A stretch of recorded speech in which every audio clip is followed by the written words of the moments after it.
Back. Oh, there she goes. Okay. Hi. Are we on? You're on. Okay. Okay.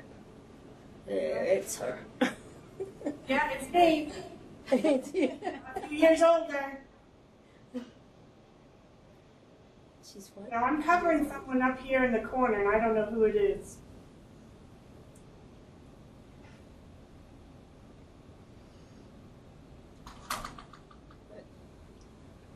So I have Gardner. Do I have Gardner say yay or nay? How about Turner? Yeah. Okay, so that's the lady in the red sweater. Yeah. Hair in the head, on the top of your head. And then we have Wyndham. And Yeah. Maria. Maria. Okay, Maria.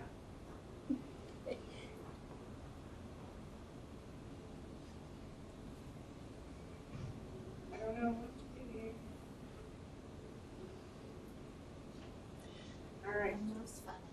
Maria, on your remote. Yeah. Oh, that's one. On your remote. Yeah. Right? You have a button underneath the circle on the right-hand side that looks like a little video screen with a person in it. Press that once. Hi. Okay. Wait. Got it. She's taking. Perfect. This is how you turn it down if you need to, or okay. Thank you. You're welcome. Okay? Very good. No, we're not. Can everyone hear me? We can't see you. I'm right here. This screen is all black.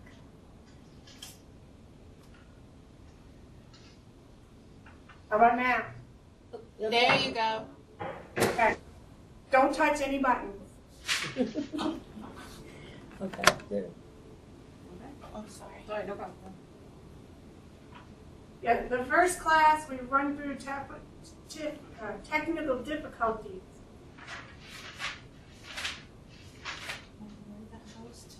You are doing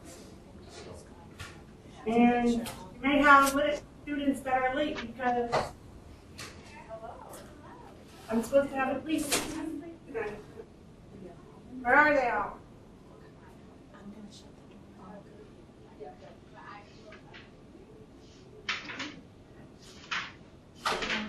We're going to shut the door because people will be coming in for classes starting at 6. That way. But if it gets a I'm not little, going to touch something. Okay. you don't have to touch anything. Just come get. Kathy will be here. Yeah, I'm yeah. leaving soon. Okay. But one of them will be able to help you. Okay.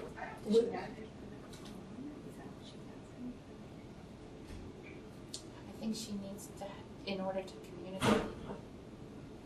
Where are you going to be? I'm down the hallway over here. Okay. She's at the very end. Okay.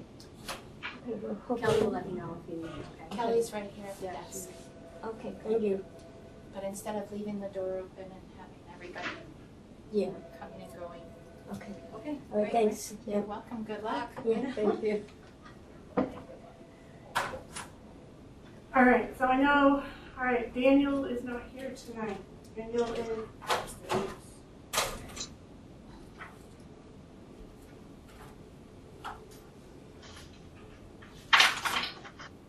Oh, no.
So Gardner must be Anita, Hi.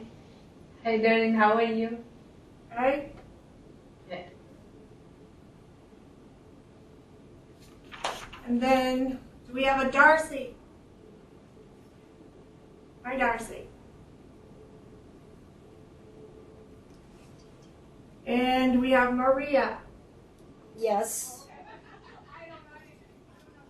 And is there a friend with you, Anita? No, I'm alone. Okay. And Nazrin? Shuna? Shana. Shana. Yep. What were your parents thinking? I ask them that all And they don't know?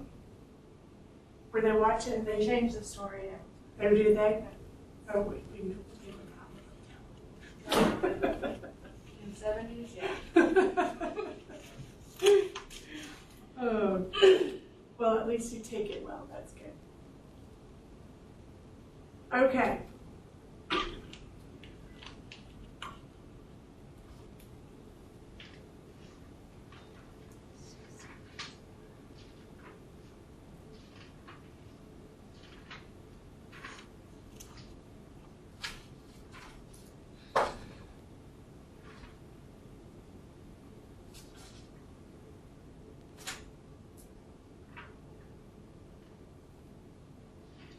All right, so tonight, what we're going to do to start tonight, as you can all see, this is coding week 1. Those of you online, can you see that okay? Yeah. Okay. This is week 1, chapter 1 and 2. Some of you didn't get your books beforehand, and that's fine because we're going to review it tonight. You'll be able to take notes. And then when you do get your book, you can reread it. It's not like you're missing anything major right now. Okay? I will start off a little bit about myself so that you know who is teaching your class. My name is Doreen Gold. You have met me through email and now in person here tonight. I have been in the healthcare field for over 20 years. And I am a practice consultant as well as an instructor for the Academy of Medical Professions. I have been teaching now for several years, and it's something that I absolutely love to do. So I want you to understand that if you have questions for me, don't hesitate to email me. I want you to understand that if you want me to review an exam, I won't get to exams until the weekends. Evolve, as I will go through Evolve with you, is very particular in how it wants answers.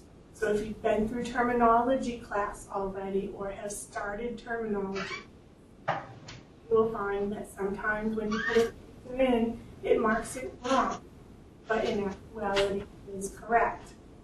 So if that you send me an email, says Doreen, I'm on chapter 1 of the Buck book. So in your subject line, tell me what chapter and what book. Okay?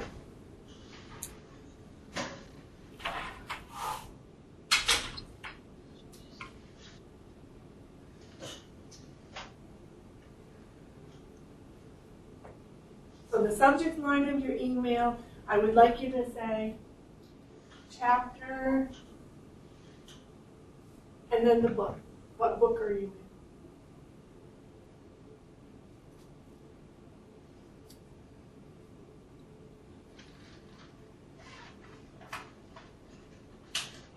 Because I have a lot of students.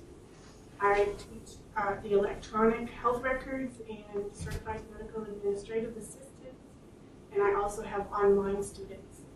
So I don't remember where everyone is in the course.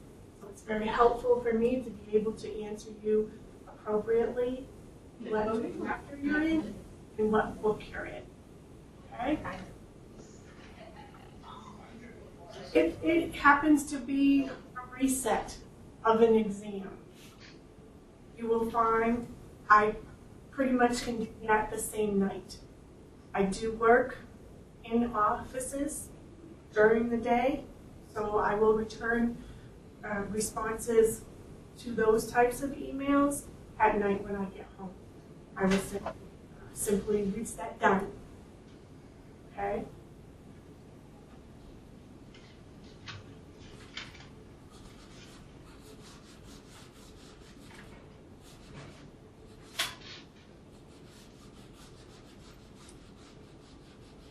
So that means we have more than one chance. You will have more than one chance. Because that's on all one. It does. Yes. Because when you get to that point, you will have listened to the lecture, you will have read the chapter. So by that point, you should be able to take the exam once. But if not, I don't mind resetting it for you. Just let me know.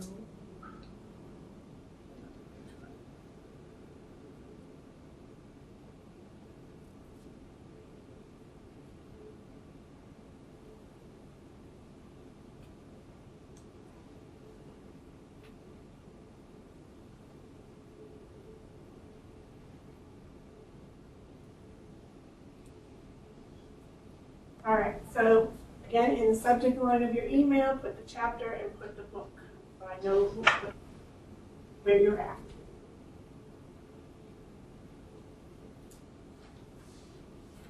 All right, so most of you have been doing terminology already.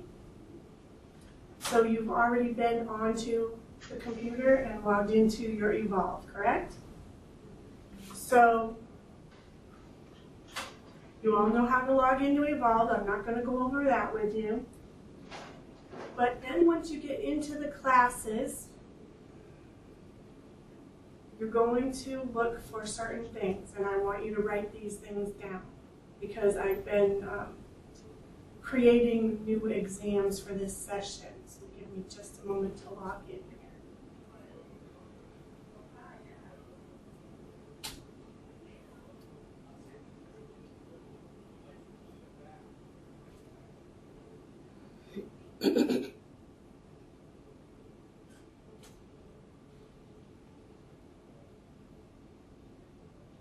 All right, so for your coding books, let's go over this, and we'll be able to make notes on what I want you to know on Evolve. For your coding books, what we will be working with the most is your book step-by-step book. This is your textbook. This is what we will be doing most of our work in, all right? This is the cover that you will see of the course on Evolve. If you do not have this on Evolve yet, send me an email later that says, please add coding to my Evolve, okay? I tried to make sure that I have everyone signed up. I may have missed someone, all right? That's your textbook that you have on Evolve. This is your workbook. This is not on Evolve because this is all manual, handwritten work. Okay? This is your ICD-10 book. Now, I did not bring my ICD-9 book because I wanted to show you how much thicker it was than ICD-9. But we went from 14,000 codes to 70,000 codes. Quite a difference. And as you can see, my book is pretty brand new, so I don't have a lot of the tabbing done that I normally do to my books. And we go over that as class progresses, and you'll be able to see how I tab them for easy reference.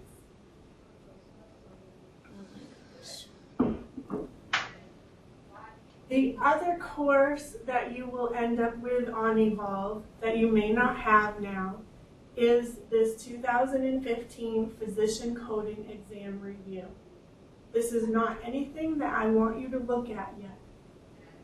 okay? Do not look at this yet. It's not time. There will be time when we are done chapter 31 in the book. But you should have this on Evolve.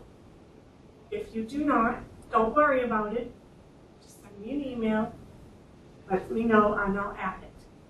But this is not anything I want you to worry about until we get to week 30. Okay? So this book, you don't even have to bring to class until week 30. Alright?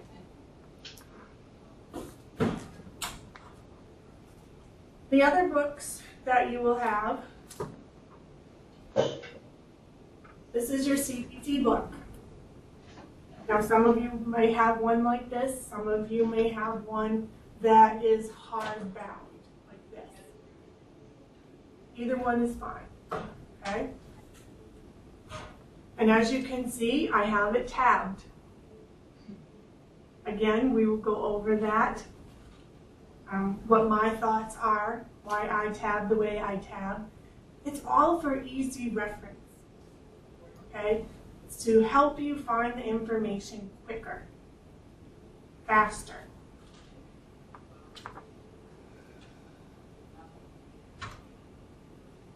And then this one, HCPC book. Now, the CPT and the HCPC, you will end up having ones that say 2016. Okay, 2016. Same thing with your ICD-10 book. You're going to end up with one that says 2016. Okay? If you don't have them yet, that's fine. I know they're coming. So when I get mine, we'll have a little tabbing party. One of the classes will do a little tabbing also.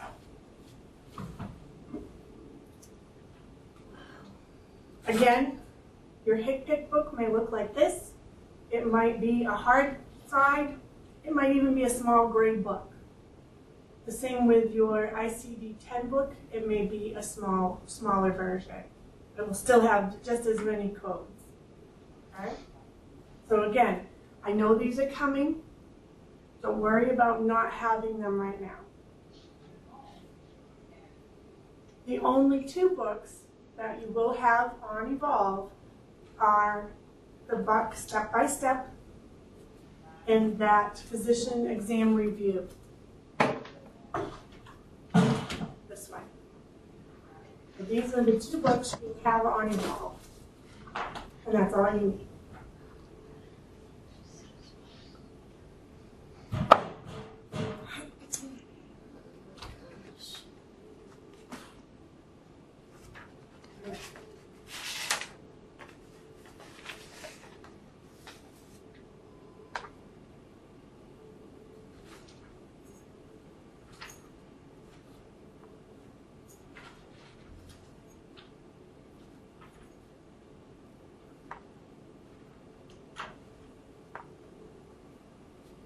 For those of you who are online students,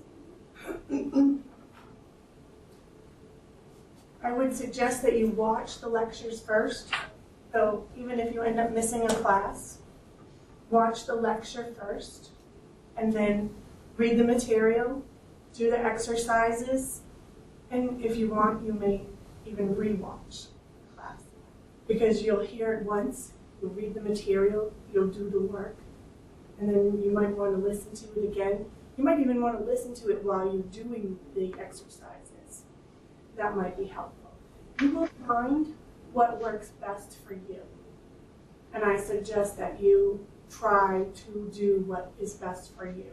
Every person learns differently. Okay?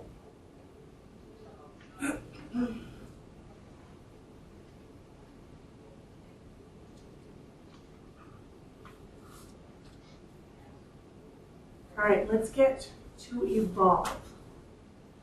So, once you log into Evolve and you see your home page and you see your step-by-step book, okay? When you see that course, you click on it. And when you open it up, what you will see over on the left-hand side will be Coding Class October 2015.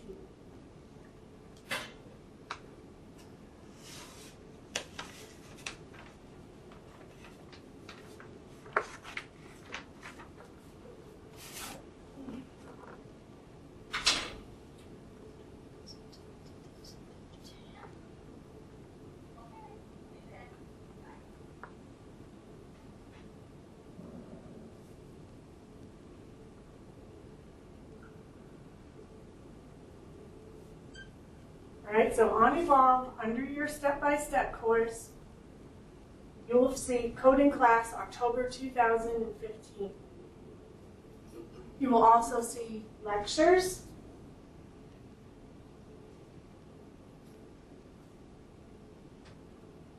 You will see resources.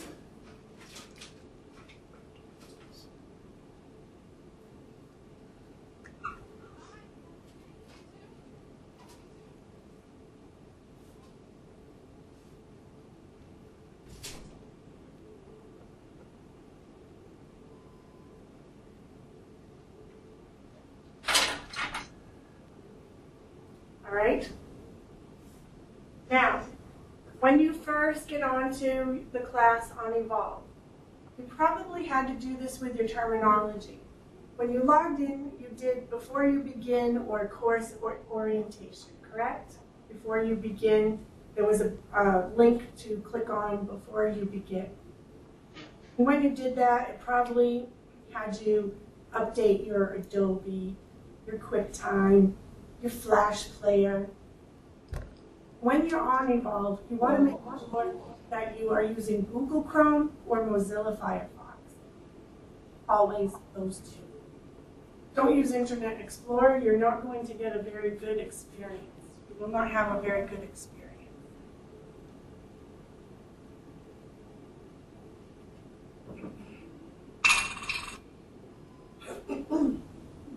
Okay? So the same thing with your coding class. Go to resources and before you begin.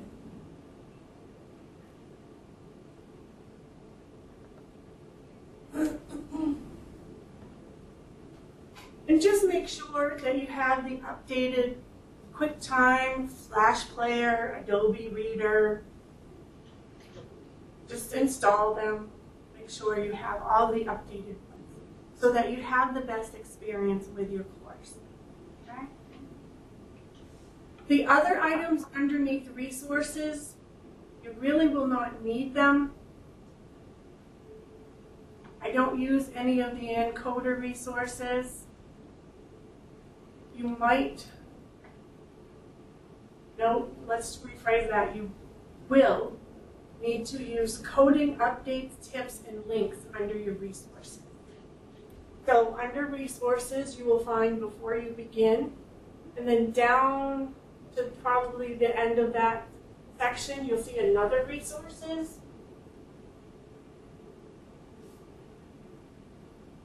And if you click on that, you're going to see coding updates, tips, and links.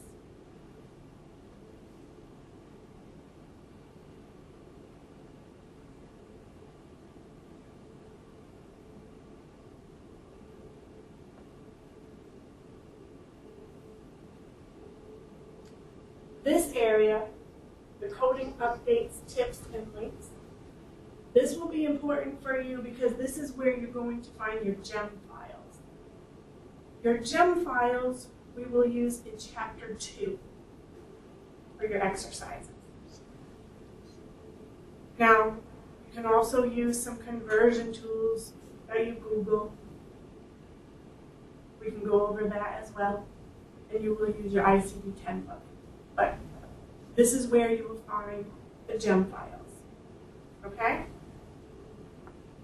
So before you start, go to your resources, go to before you begin, and do your updates.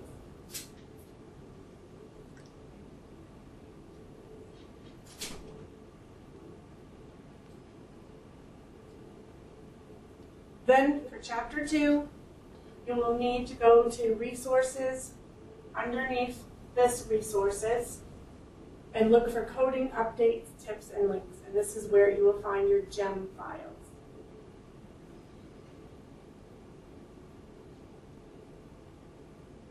And those are for chapter 2.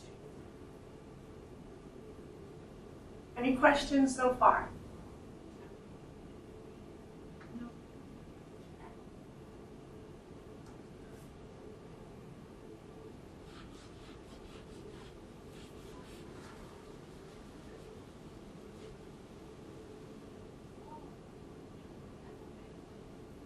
All right. If you are an online student, the lectures will be available for you underneath lectures.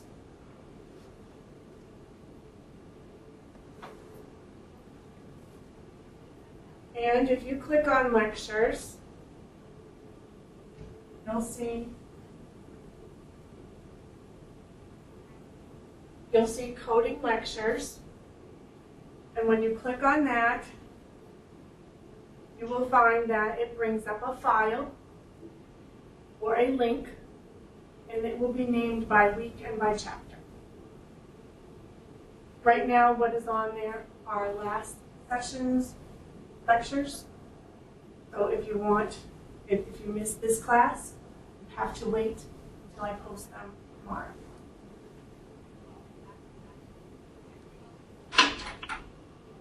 For the exams,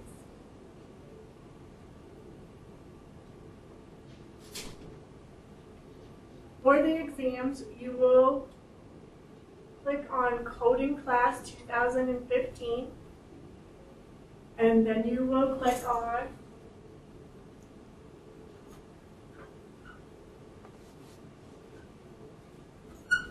"2016 exams." Oh, you'll probably say, why 2016 exams? We're in 2015. That is because your session runs from the end of 2015 into 2016. Because I have people who are still doing last session, I wanted to keep this session completely separate. So I want you to go into coding class, October 2015. Click on the 2016 exams, and underneath you will find all of the exams listed, 1, 2, 3, 4, 5, 6, and so on, okay? So for this week, when you're done class, review the material, read your chapters, and go on to evolve and take your exam. Now, keep in mind, again, if you want to reset it, just send me an email, and I'll be happy to reset it for you. 1 and 2, most people don't usually have to have it reset. Okay. If you do, don't worry about it.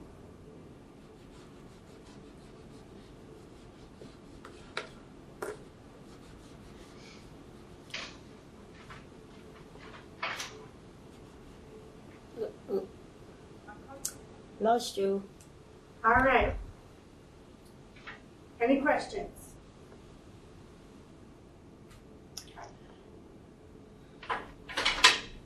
Hi there. Hi.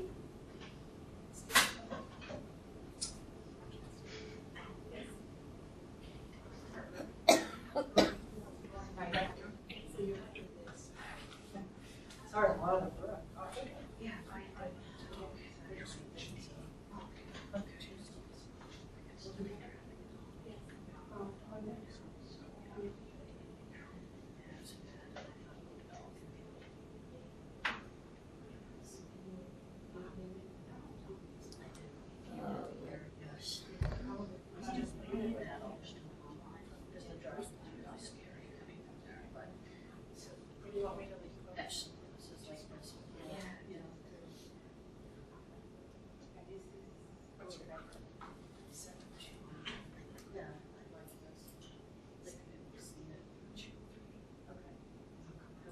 Okay, great.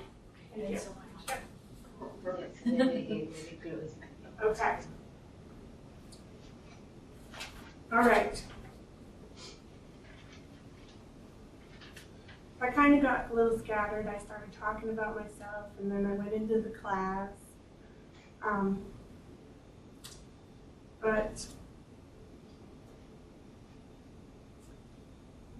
give me evolve.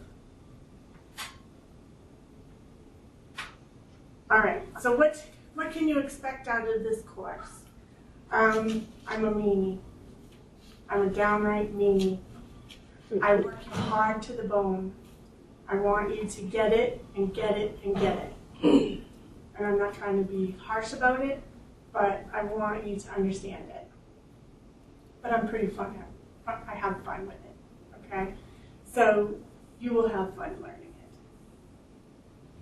it. Most of the students who leave here, I still talk to them. Quite a few of them have gone on to jobs. I still hear from them. They love what they're doing. How can you find a job in this field? I'm going to tell you, if you're not working now, find a place where you can start to volunteer. Get into the medical records department. Get into some type of office. Just start somewhere, a couple hours a week, just to see how everything is done. I don't know if you're near hospitals or small practitioners, but say I'm a current coding student, I would love to see how you do or what you do. Ask if you can job shadow a coder. How many of you are taking the billing course also? You're just taking the coding? Okay. So just ask to job shadow a coder.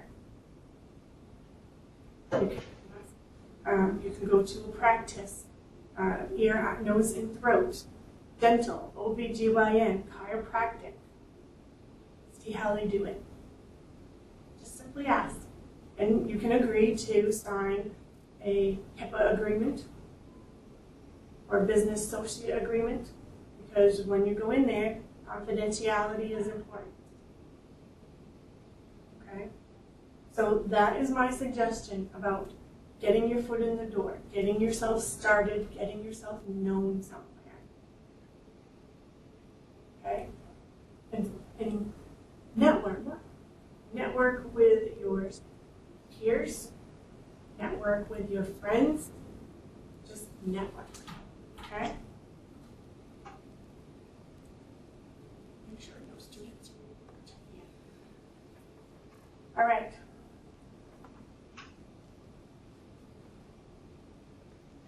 Syllabus. We have approximately 18 weeks. And I say approximately 18 weeks because there may be a class or two where we can get through a little bit more than what is on the syllabus. So this class is about 16 to 18 weeks. The last 3 weeks, you actually will be doing 2 of those on your own, and then the last one we come together for a mock exam. So when you signed up for this class, you signed up for 3 simulated exams, a pre, a post, and a final. And those come right out of this physician coding exam review book. The pre and post you take online. That's why you have it on your Evolve course. We come back, we meet, we go over those exams, we do a review, I give you some more practice, and then we set a date and we do a mock exam. And then we take that mock exam right out of the back of the book. So I know, telling you this now, that you're going to forget it by the time we get to chapter 30, and I will repeat it again, probably about chapter 20. As we get near the end, I start repeating this stuff so that you don't have to remember it.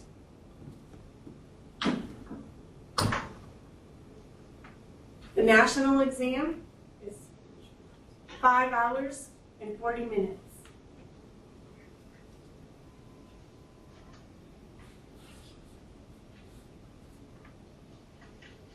The exam is multiple choice. One of the biggest things that happen in this class is that it's not multiple choice. You have to find the answer. The biggest takeaway I can tell you in this class is that it is not about memorizing. There's no way in heck you're going to memorize 70,000 codes, okay?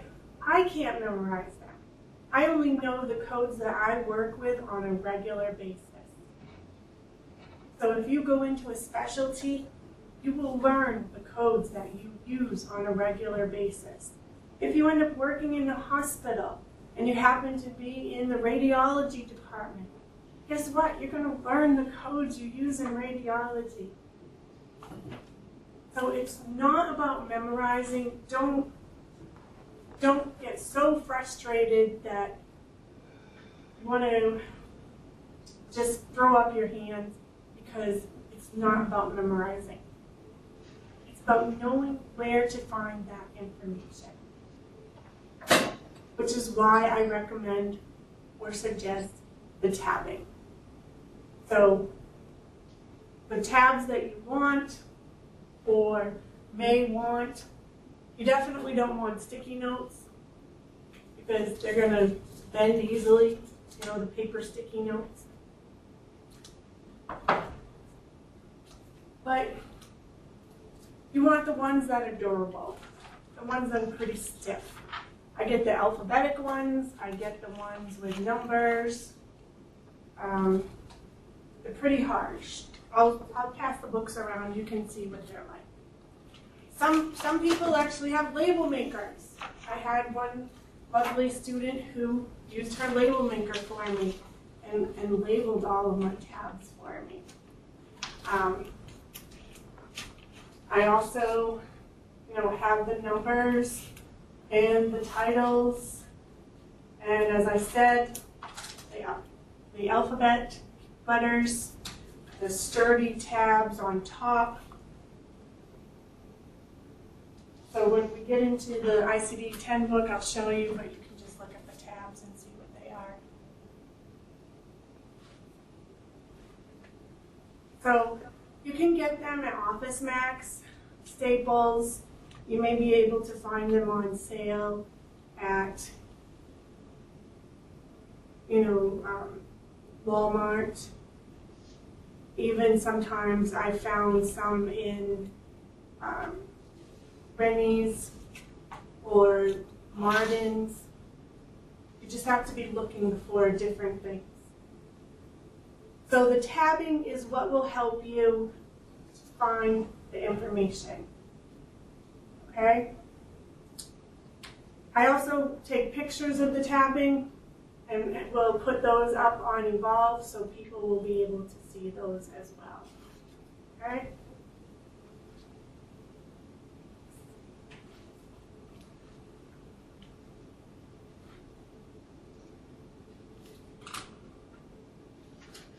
All right.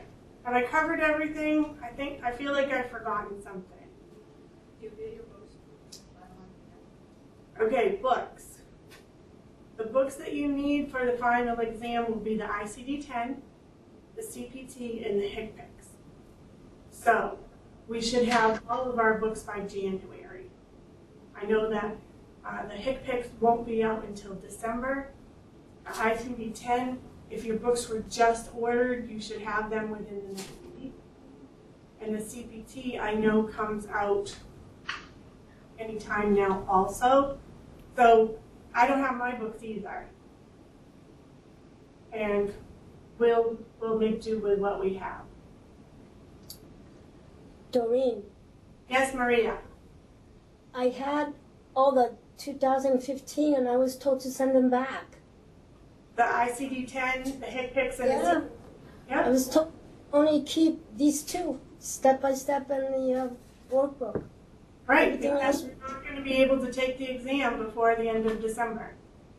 Why did they tell me to send it back? Because you can't use them. 2015. No.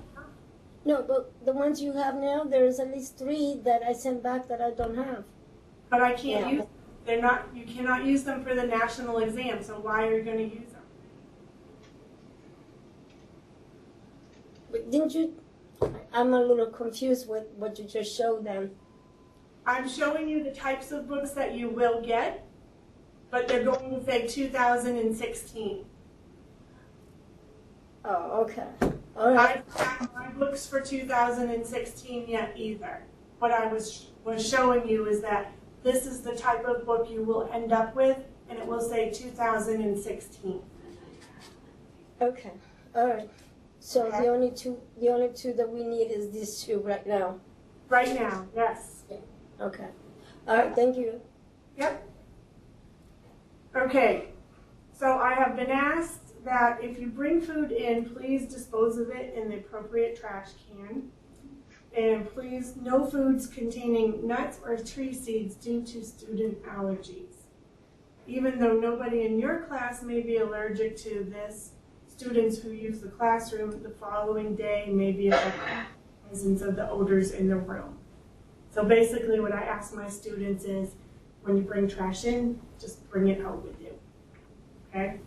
And then smoking is only allowed in your vehicle, not outside the building. Okay. So, question on the books. I would have forgotten that one until later. Syllabus. Everyone has the syllabus? No. Or first guide? No. Not, they're supposed to mail it to me. I don't have it yet.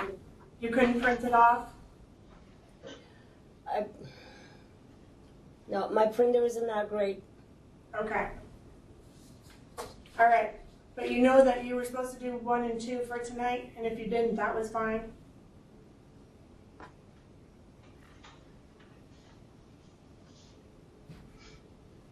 All right.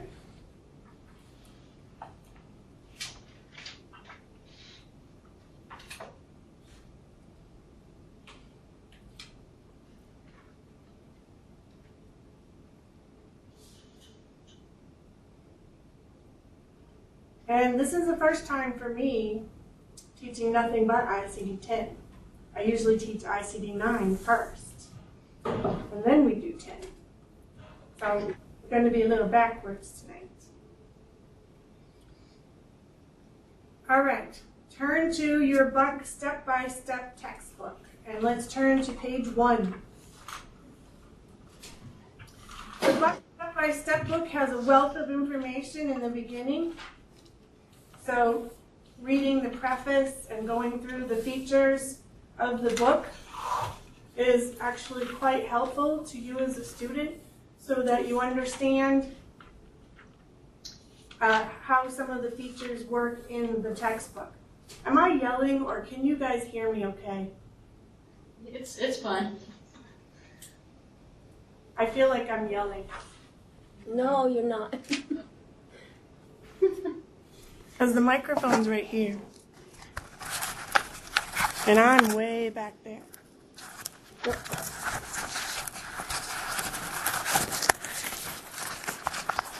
So I feel like I'm yelling.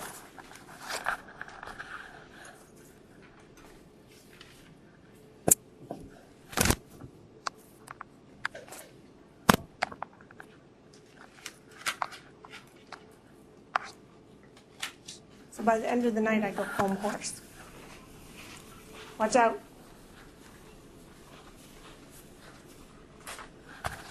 How's that? All right.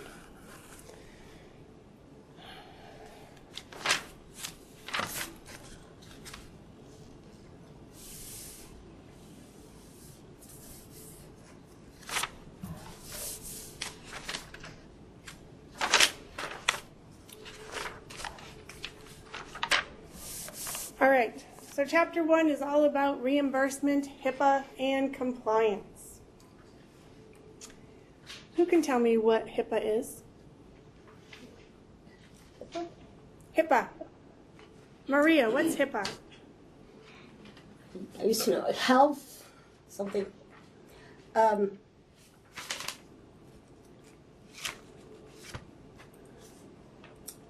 don't know the whole thing. Just That's all right. Health insurance, portability, and Accountability Act. Administration Act. Sorry. That's okay. So our objectives tonight, we're going to learn about the basic structure of the Medicare program, the HIPAA, the Federal Register, your outpatient resource-based RVUs, RBRVS is the relative value scale, Medicare fraud, managed health care, and chapter review. So, what entity happens to be the largest third-party payer in the U.S.? Medicare. Correct. Medicare. Medicare is the third, actually, yes. Medicare is the largest third-party payer. And that should be right on page 2.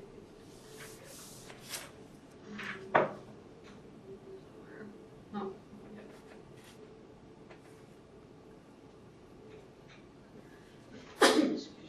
Bless you. Thank you. I wasn't sure if you could hear us. Yes. Okay. So each coding system plays a critical role in the reimbursement. And it is up to us as the coder to optimize payment.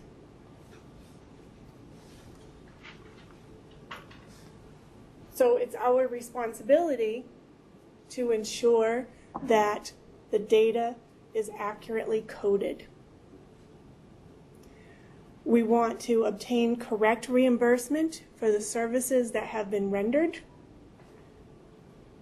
And upcoding or maximizing is never appropriate. Now, if anything, people downcode more than they do upcode. But you do not want to upcode if it's not appropriate. And we will get into that more as we get into our CPT coding, about upcoding. So, a coder's role, it is our role as a coder to basically pull the information out of the documentation and accurately code for the services and procedures that are rendered in the office or the hospital so that we can get properly reimbursed. You will have ethical issues continually surface. And when they do, they must be handled appropriately by coders. What do you mean by upcode? Charging more? Yes, using a code that charges more when it wasn't done. And we will get into that when we get into your CPT coding more.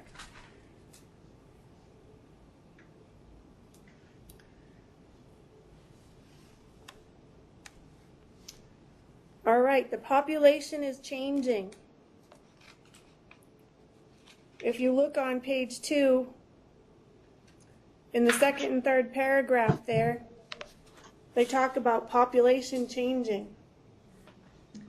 The elderly is the fastest growing patient segment. By 2050, 20% of the population will be 65 years or older. And Medicare will primarily be for the elderly. So some of the issues that this causes is that people live longer. Your baby boomers start to reach retirement. The elderly population will be ever increasing. You have a greater use of health care services.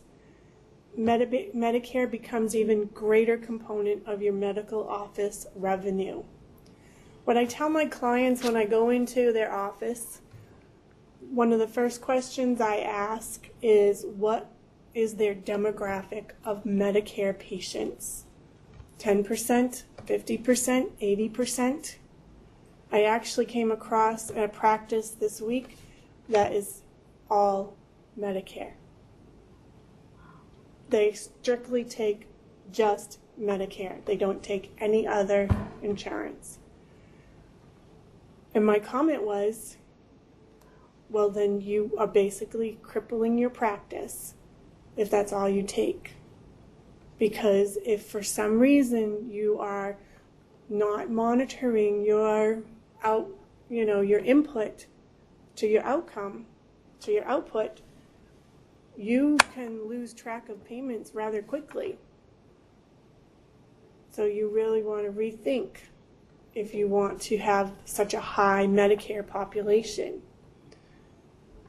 You want to have a balance between all of your insurances, because then you at least have constant revenue coming in. You're not stuck waiting on just one sector. And I have a couple of offices right now that are pretty, not stagnant, but they are kind of at a plateau right now because they've been waiting for Medicare money to come in. And the reason that their payments got put on hold was because their revalidation of their enrollment with Medicare was missing information. So until the provider sent in that information, Medicare said, hey, we're going to stop your payments. And they can do that. And they did. I have one provider who's been waiting 6 months and another one who's been waiting 3 months. And literally their practices, their accounts receivable has just nosedived. Took a real nosedive. And that's not good.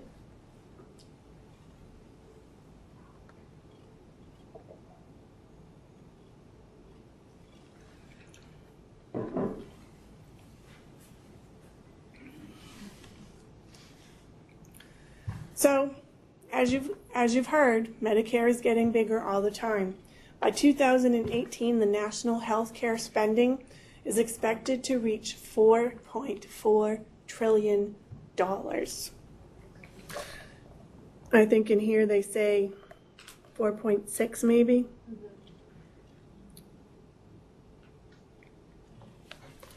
So, as healthcare continues to expand and meet the future demands, guess what? That's job security for us coders. Okay? So you're actually getting into a good field, one that will have job security. And I will tell you, it is a matter of being motivated and excited to be doing it. So why did you do it? Why did you choose this field? Darcy, why did you choose this field? Because there was a high demand. When I was looking into schooling, that was one of the highest demand jobs out there. Do you like it? I work in a medical billing office right now, doing a little bit of data entry. And I mean, from what I've seen so far, I do like it. Okay. What about you, Anita?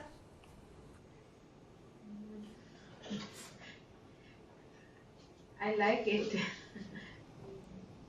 because it gives opportunities and all that. And are you still alone, or do you have someone with you? Yeah, she's here. Hi, I'm here. Okay. And is that Fran? Yes, hi. Hi, Fran. Hello. All right. So, Fran, why did you choose coding?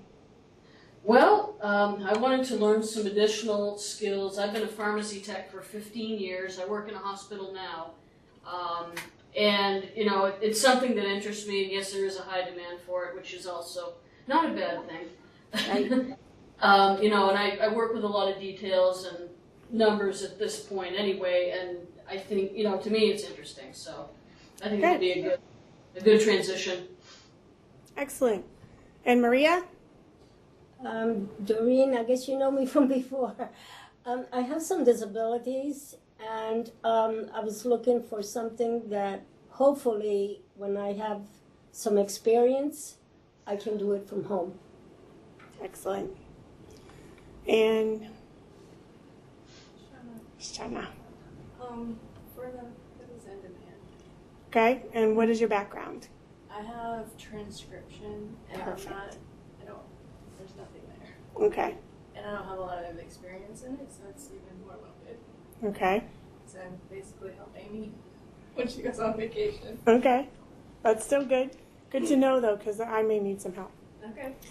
All right, and Nezrin, why did you want to do coding?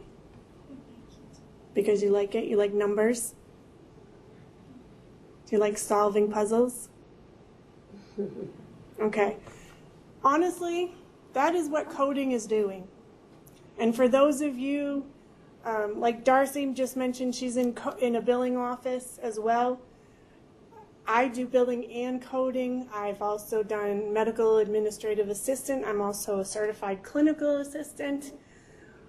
I love the puzzle piece, putting the puzzle together, reading the report and trying to figure out, okay, what are we coding here? What diagnosis? What procedure? And then the biller part of me is all excited when I send it out, and I send it out clean, and it comes back completely paid. Yay! Okay? For me, that's the exciting part. That's my accomplishment, knowing that it went out the door right the first time, not 10 times. So that is like a personal goal of mine. Every time I send out a claim, this is the only time it's going out. And then if it has to come back and go back out again, okay, why did that happen? And make sure it doesn't happen again. So you kind of play these little games with yourself. You set your own little goals. All right, this week I sent out 50 claims. How many came back paid? Or this week I billed out $10,000. So what can I expect to come back in the next 2 weeks? Because when you're billing, the turnaround time usually is between 14 and 45 days from the payer. Anthem in the state of Maine is the fastest payer. Medicare and your secondaries are the slowest payers. So for me as a biller, my goals are always money oriented because I want to make sure that revenue is coming through for the practice, for the provider. I look at it as my paycheck. If I'm not bringing in the money, I'm not going to get paid. So I have a personal investment, not only to do well for myself, but to do well for my practice. Same thing as a coder. If you can't get that coded correctly and approved for payment, you have just stopped the process for the biller. Because that's the other thing. As a coder, you can be a one-person show in a practice. You can be the biller and the coder. Or you're just the coder. But understanding what your role is in that position and how it affects everyone else around you. And we'll talk about that as we go through the course. What your role is as a coder and understanding how that can kind of put a kink in the system if you're not paying attention. Now, it's not just your job, but everyone has to work as a team, and you're part of that team. Okay? All right, so job security. I'm excited. So what is the basic structure of Medicare? Well, the Medicare program was established in 1965. Right down on the bottom paragraph of page 2, Medicare program was established in 1965. And there's two parts to it, Part A and Part B. Part A is your hospital insurance, and Part B is the supplemental. It's no hospital. It will be your physician services or your medical equipment. This is where your CPT codes and your HIC picks come in. Part C is your Medicare Advantage, your healthcare options that are added later, and formerly termed Medicare Plus Choice. So some of you might have seen the cards already. They'll say AARP, United Healthcare, Medicare Complete, Secure Horizons, Martin's Point, Generations Advantage, okay? Humana. All of those types of plans, yes, Humana, Aetna Medicare, Anthem Medicare. So some of these big payers also have Medicare plans also. What I also want you to understand too is that if you see an Advantage plan, that takes place of Medicare. Okay? As a coder, that really doesn't mean much to you. As a biller, it means everything, because you're going to code differently with modifiers. And we'll get into that when we're using our CPT codes. But just keep in mind, your Advantage plans trump Medicare. So if you have an Advantage plan, forget the fact that the patient has Medicare. Okay? What you need to know from a coding standpoint.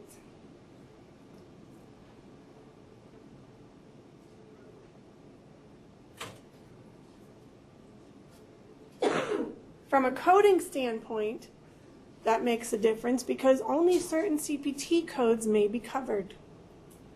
So you have to know when you're coding if that code is covered.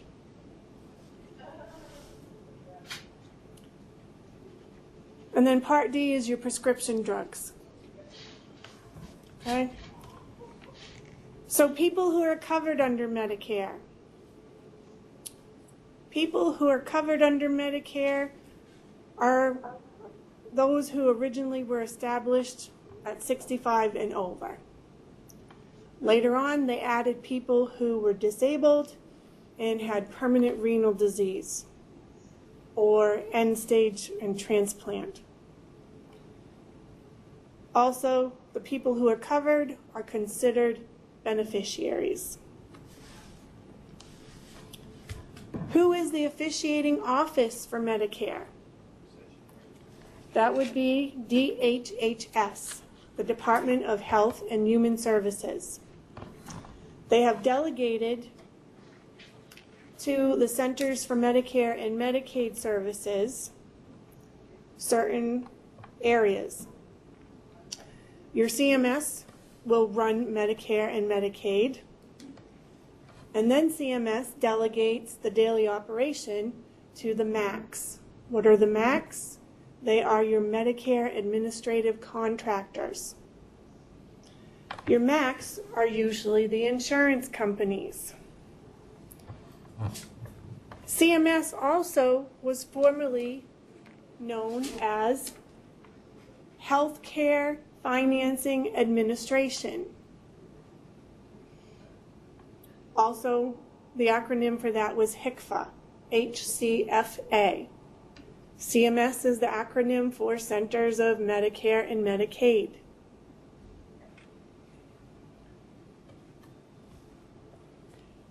Where does that funding for Medicare come from?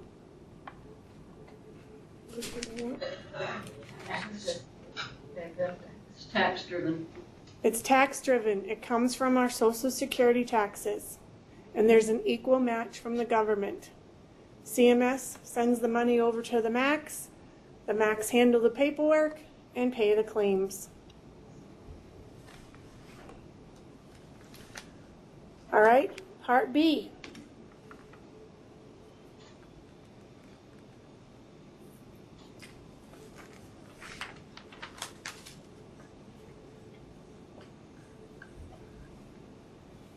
Part B.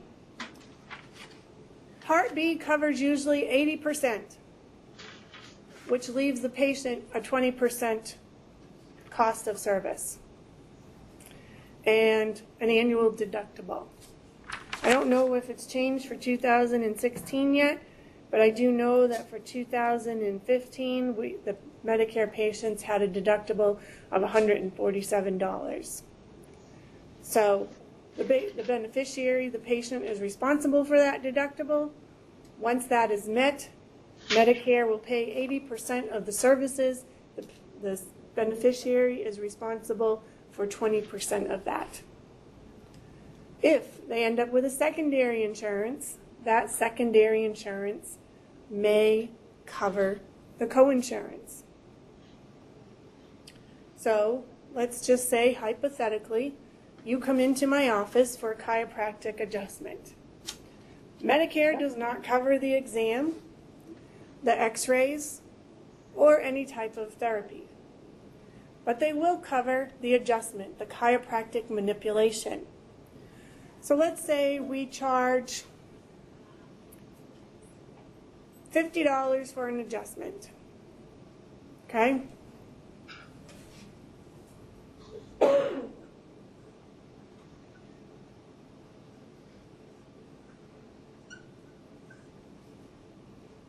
Medicare will pay 80% of that. What do they pay? They pay 80% of the allowed amount. So they might allow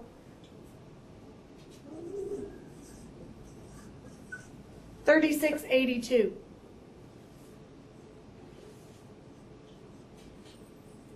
And 80% of that allowed amount, they might pay $30.02.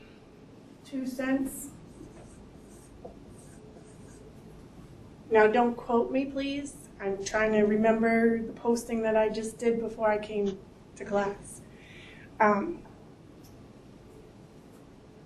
So this is what was paid to the provider. So then the patient responsibility.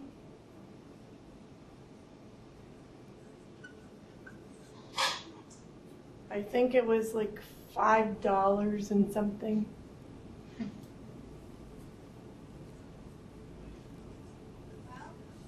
We'll say $5.82. I'm just, again, don't quote me, okay? But you have an idea of what I'm talking about when I tell you how Medicare figures out what the patient will pay, what they will pay the provider, okay? So a patient has to meet their deductible. Once the deductible is met, the insurance will cover 80% of the allowed amount, not the actual charge, but 80% of the allowed amount. Then the patient is responsible for the 20%. Now, if they have a secondary, that secondary may cover that $5.82. We don't know that until we send it on to the secondary. Now we can call and we can find out, do you cover these benefits? Their standard response is, we follow Medicare guidelines and we cover whatever they cover. If they don't cover it, we don't cover it. So it's not a guarantee that they will pay that $5.82, but I know that because Medicare paid their 80%, that secondary will probably pay that. Does that make sense to everybody? Yeah.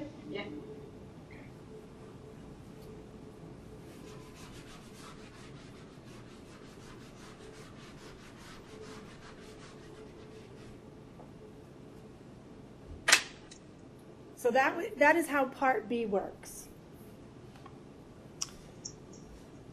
Now let's talk about non-participating QIO. What is QIO, Maria? Page 5, QIO. Page 5, another. Page 5, Quality Improvement Organizations. yes.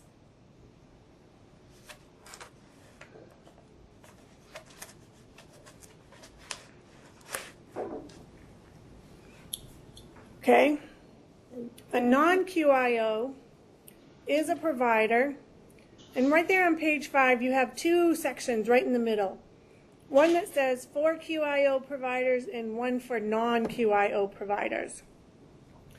And I want you to just put brackets around that section. Just take your pen, your highlighter, whatever you have, and just put brackets around it. That's the other thing too, as we start going through your ICD-9 book and your CPT book, bring highlighters or colored pencils, whatever you want, so that we can highlight things in your books. You can use whatever you want, because it's your book. But let's talk about the participating QIO providers first.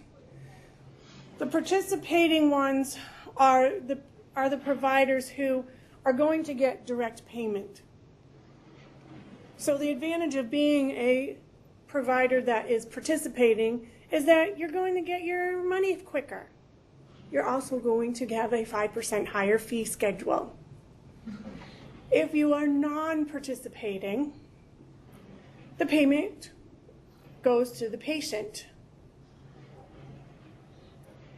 And you have a 5% lower fee schedule. So it's right there in your book. You also have slower processing time if you are a non-participating.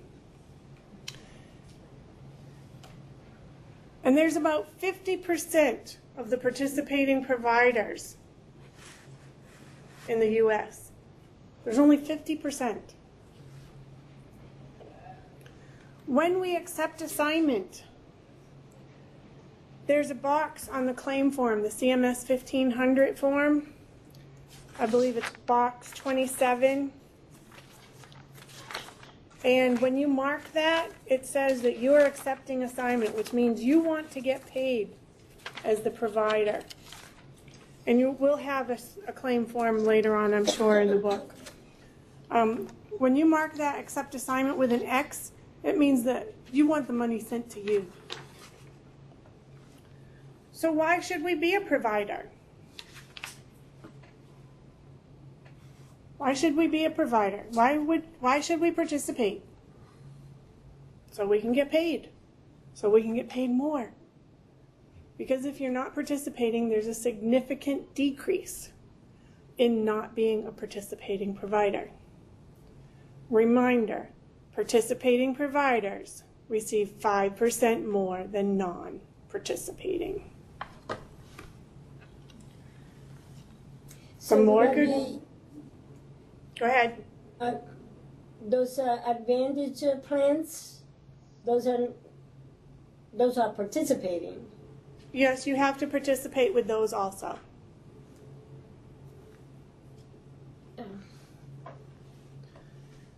So, some more good reasons for your doctor to participate is that the checks are sent directly to the provider, you have faster claim processing, and you get your provider's name listed in the directory that is sent to all the beneficiaries. Part A is your hospital insurance, down on the bottom of page 5. More than 99% of hospital claims are submitted electronically. They also can submit paper charges on the CMS 1450, also known as the UB04. Your diagnosis codes are your basis for payment. And we will cover more of this in the topics for Chapter 31, because Chapter 31 talks more about insurance billing. Some of the inpatient expenses are the semi-private rooms, your meals and special diets, and all medically necessary services. So a way to look at this would be, basically it's a no-frills stay. You don't get anything fancy. It's just a room, a gown, maybe a television. Okay, no frills. You may have some personal convenience items, but guess what? They're not covered. Your TV's not covered. Your slippers are not covered. Your non-medically necessary items are not covered. Okay? They charge you for the little soap and washing thing in your dresser that they have for you. Some of the other covered expenses that you may have under Part A would be rehab, skilled nursing, home health visits, hospice care. Some things that are not automatically covered must meet the criteria.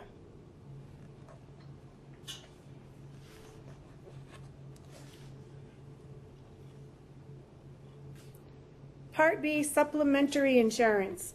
Part B is not automatically provided to your beneficiaries. It does pay for services and supplies that are not covered under Part A, but it is not automatic. I believe there's a certain enrollment period where you have to sign up for Part B.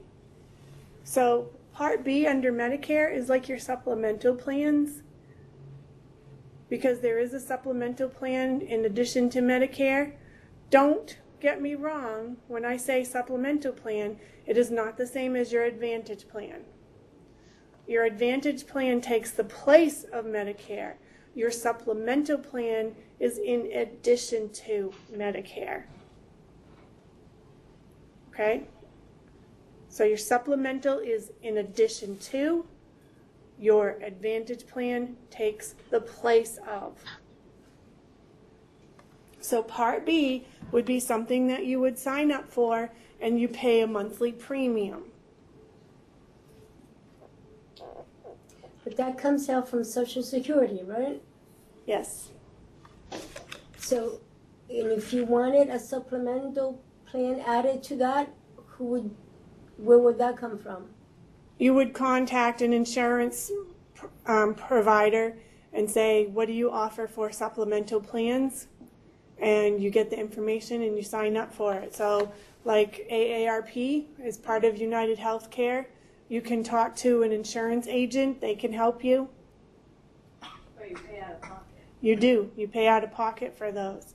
Part B, part of Medicare, would come out of your Social Security. Thank you. Yep. Some of the other items covered by Part B are physician services, your outpatient hospital services, your home health care, your medically necessary supplies and equipment. Remember, key words here, medically necessary. When we're coding for Medicare Part B services,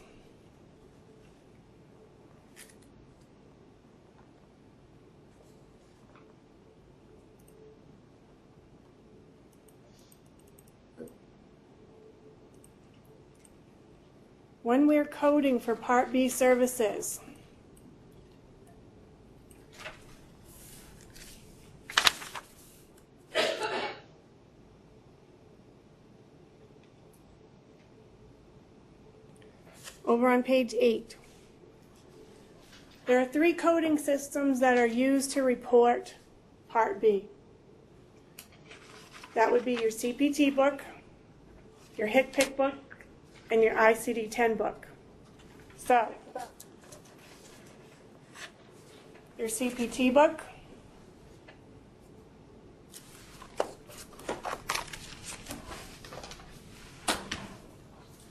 your HCPC,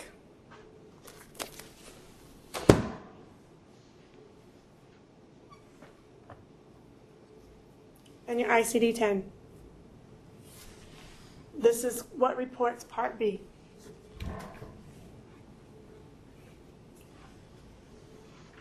So each code is used for diagnoses, procedures, and additional supplies and services. Your Part C is your Medicare Plus Choice program. Those are your Advantage plans. And your Part D are your prescription drug benefits. Turn back a page to 7. Health Insurance Portability and Accountability Act. This was established in 1996. It is for administrative simplification. This is the largest change that took place, and it includes electronic transactions, privacy, security, and national identifier requirements, your NPIs. One thing I do want to point out to you in the textbook, the Buck step-by-step book, is as you're going through here, do those in-chapter exercises. Do the quick checks. You will find the answers for the exercises in the chapter. You'll find the answers here in the back of the book. Your quick check answers are at the end of the chapter. Do these as you are reading through the book, because it will help you to see what you just read. Okay, it will test you on what you just read. When you see little references to check this out, and it gives you a website, take a minute. Just go to the website, take a look at it, see what they're showing you. What this does is it gives you practice on looking things up.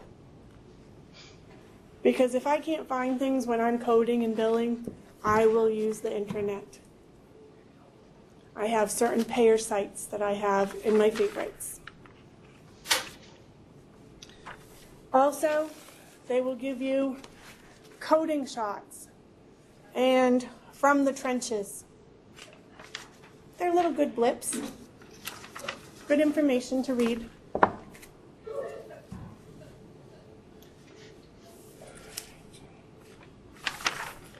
The Federal Register on page 10. This is where the government publishes the changes in laws. Your coding supervisors keep current on the changes by reading the Federal Register. It's on page 11. You can see an example of it on page 11. It's not bedtime reading because it will put you right to sleep. You want to be sitting up when you're reading it. Okay? This is the official publication for all of your presidential documents, rules and regulations, and proposed rules. You must be aware of the changes that are listed in the Federal Register that relate to Medicare reimbursement, so that you can make sure your charges are submitted correctly. Well, you're probably wondering there must be an easier way. There is. You can sign up for an email alert that sends you an email every time there's a change in it that pertains to your specialty or to what you do for billing and coding.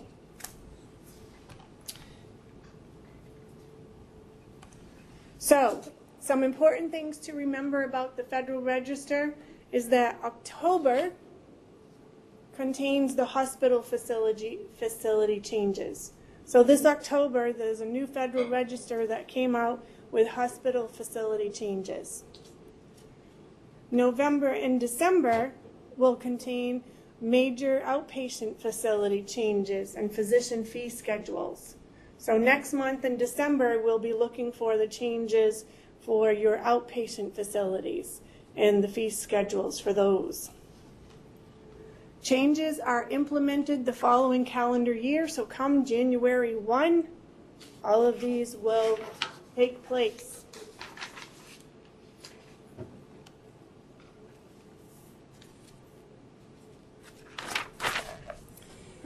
Page 12, Outpatient Resource-Based Relative Value Scale, RBRVS.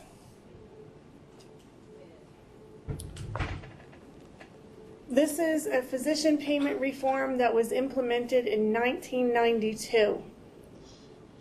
Your paid physicians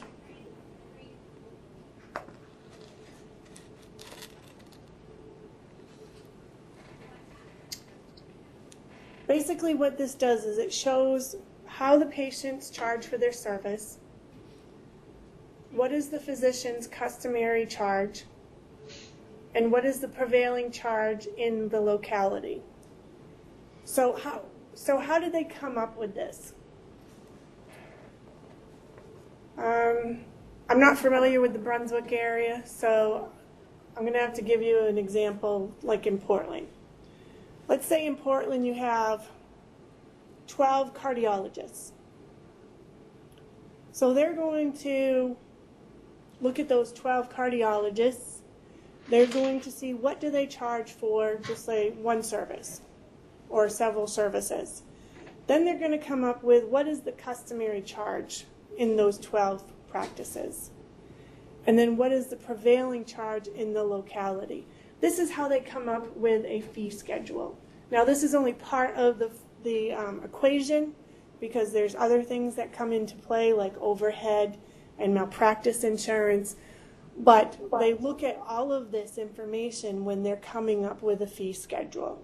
So when we talk about RVSs, we're talking about outpatient resource-based relative value scale. Okay? Your national fee schedule replaces the RVS. It is now termed the Medicare fee schedule. So most payers will follow the Medicare fee schedule. Payment of 80% of the Medicare fee schedule after the patient deductible is usually how it's all figured out, which is what I showed you here on the board a little while ago. The national fee schedule is used for your physicians and your suppliers.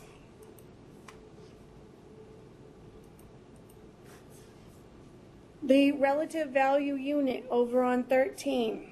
All right, this is where we pull all of that information together. Nationally, the unit values are assigned to each CPT code. This is where we look at the work and the skill required, the overhead costs, and your malpractice costs.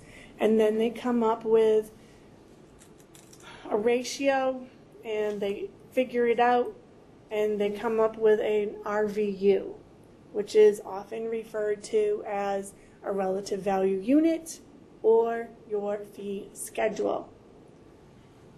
Annually, CMS updates the RVUs based on national and local factors. So I will tell you that Portland and above have different fee schedules than Portland and below. You have Eastern and Western and Southern and Northern fee schedules just in the state of Maine. When you go outside of Maine, the same thing. The Northeast region, the Southern region, the middle of the United States, the Midwest, the Western coast. Okay? Believe it or not, out on the West Coast, they have far less insurance coverage and benefits than we do here on the East Coast. We actually have pretty good insurance coverage here on the East Coast. So are those fees and rules and regulations posted in each place where you work? They're the national fee schedule, and they're part of the Federal Register, and so we can have access to them by going online. So a coder needs to find out for herself, or would the place where you work and have a set for you? Hopefully they'll have a set for you.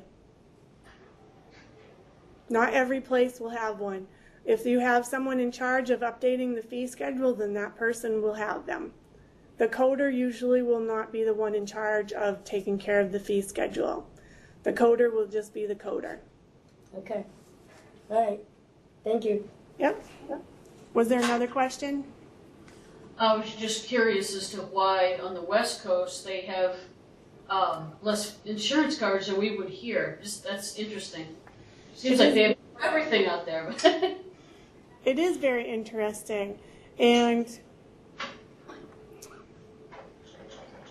basically my understanding in the field from being in it for so long is that they just started doing away with all of the benefits and have given people minimal benefits and have them with health savings plans, flex spending cards, and they really focus and promote health and wellness, and they give them incentives to be able to have a lower health care coverage and fee. Oh, okay. So what you'll find is that if they have chiropractic benefits out there on the West Coast, they only have 12 visits. Over here on the East Coast, I know for a fact down in Massachusetts, the healthcare coverage for chiropractic is only 12 visits. But up here in Maine, we might get 36 or 40. Wow. Wow. Interesting. It all depends on the payer, and what I have seen in the trend is that it starts out west and it follows across the United States. So I feel that at some point in time over here on the East Coast, we will end up with very minimal health care coverage as well. Actually in the news yesterday, who heard that, mammograms now at 45 instead of 40. And colonoscopies, I think, were 45 or 55. Wow. Every I 10 found it years. funny. They had mentioned too that if you're, a woman over 35, in some cases you only have to have an annual every 3 years. Right. A lot can happen in 3 years. Exactly. I'd rather have it yearly. I'll tolerate that for staying alive. Right. Wow. That's interesting. Thank you for that. You're welcome. So there is beneficiary protection with the RVUs. Again, all of this is based on geographic practice cost index and the conversion factor. So this is all figured out by calculations, equations, and demographics. It all depends on where do you live in Maine? Where do you live in the United States? I know that up in Holton and Caribou and Fort Kent, the reimbursement rate is far less than down here. And it's because of population, economy. The geographic practice cost index, really I just touched upon that. Again, it's what's going on around you. Portland, we're getting paid, reimbursed, far different than we do down in Kittery. And that's not far apart. All right, Medicare fraud and abuse. Over on page 17, Medicare fraud. Medicare fraud and abuse. This program was established by Medicare to decrease fraud and abuse. Fraud is the intentional deception to benefit. So if you are submitting services for services that are not provided. Beneficiary signatures. These are beneficiary signatures on file. This is where service and charges were submitted without the need for a patient signature. Patients, when this happens, it presents an opportunity for fraud. Excuse me. So you don't want to have a blanket signature from a patient without understanding what it's used for.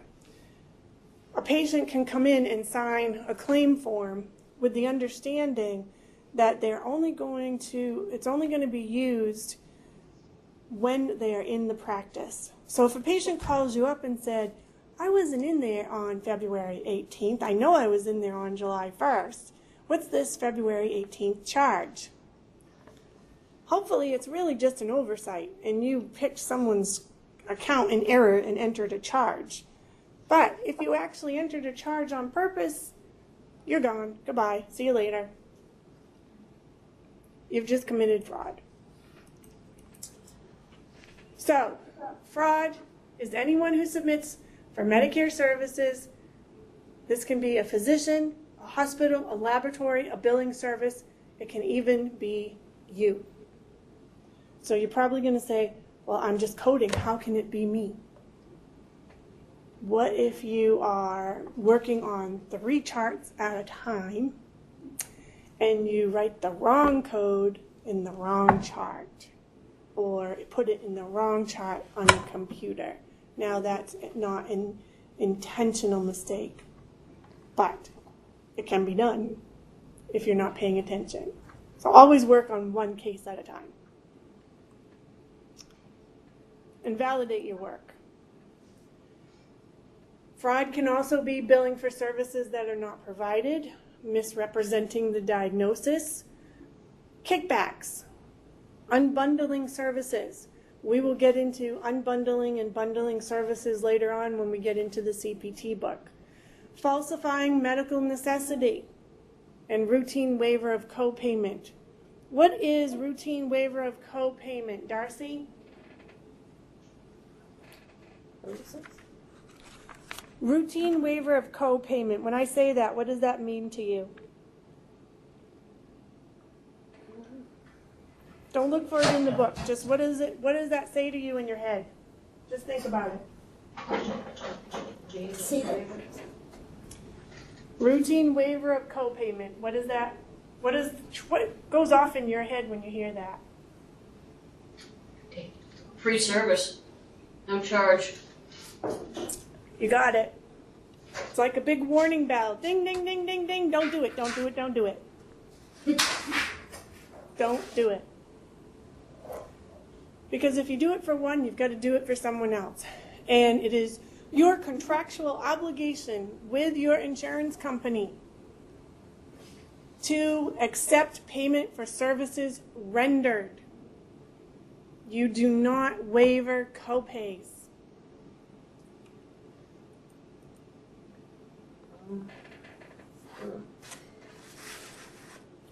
how do you,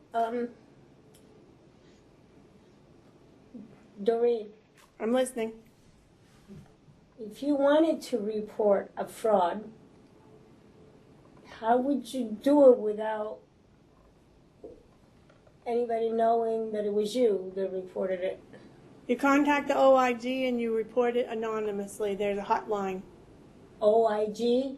OIG, Office of Inspector General, on the bottom of page 18.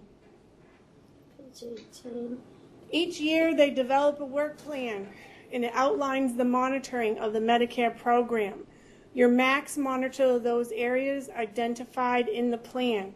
What is a MAC? It is the Medicare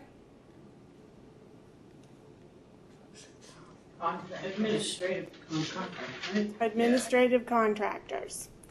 If you have a complaint of fraud, you can submit it orally or in writing to the MACs or OIG. If there are allegations made by anyone against anyone, if you have allegations followed up by the MACs and or the OIG, there is a hotline. You can call it and report anonymously.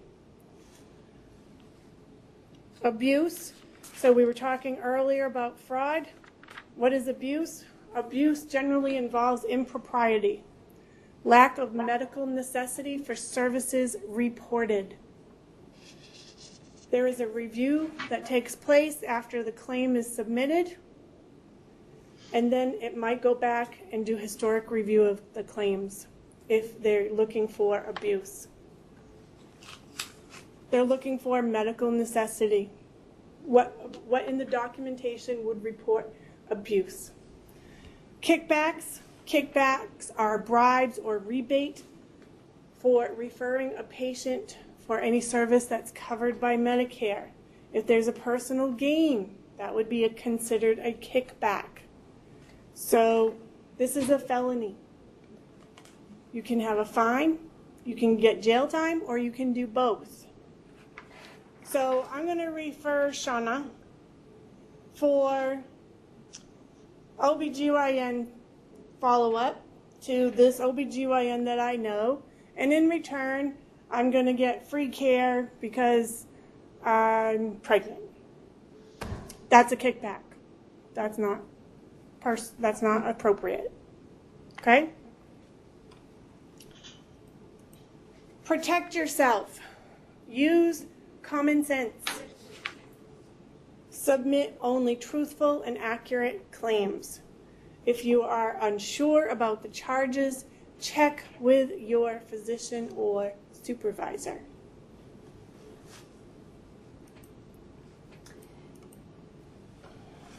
Over on page 20, your managed health care. What is managed health care? What is the purpose of managed health care? Shanna?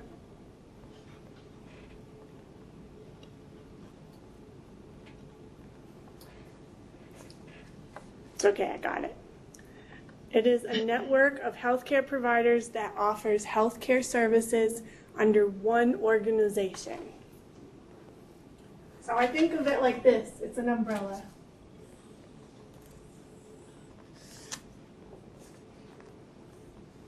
That's your HMO umbrella. Okay? And underneath that HMO, you're going to have groups. You're going to have physicians.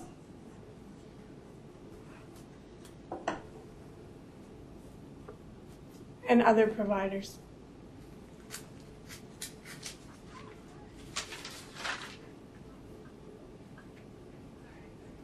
And what happens with the HMO is they're looking to offer you cost-effective services.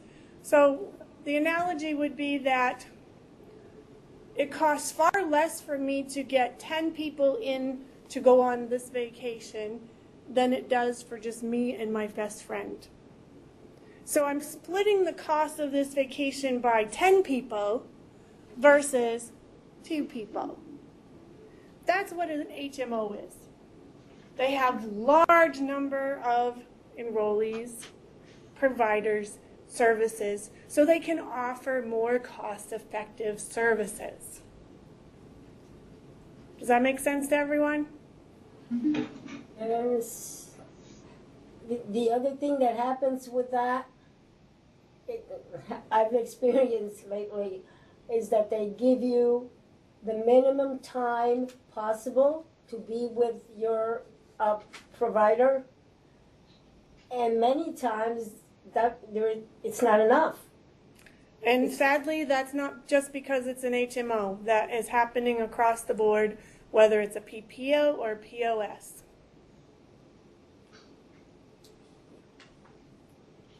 Yeah. I had a decision, Doreen, that I was sent to a specialist, and that specialist had ordered a test and called me back and said, come in for your results. And I'm in there. I waited 20 minutes for them to call me in. It only took less than 5 minutes for him to give me the results. And when I received the explanation from the billing company, I noticed that they had charged the company for 40 minutes. So he got paid 3 times as much as the time that was given to me. You know, And why? You know why? Well, because I in that called a code fraud. that they charged, your insurance company, that service is considered pre, inter, and post. So it's not fraud? No.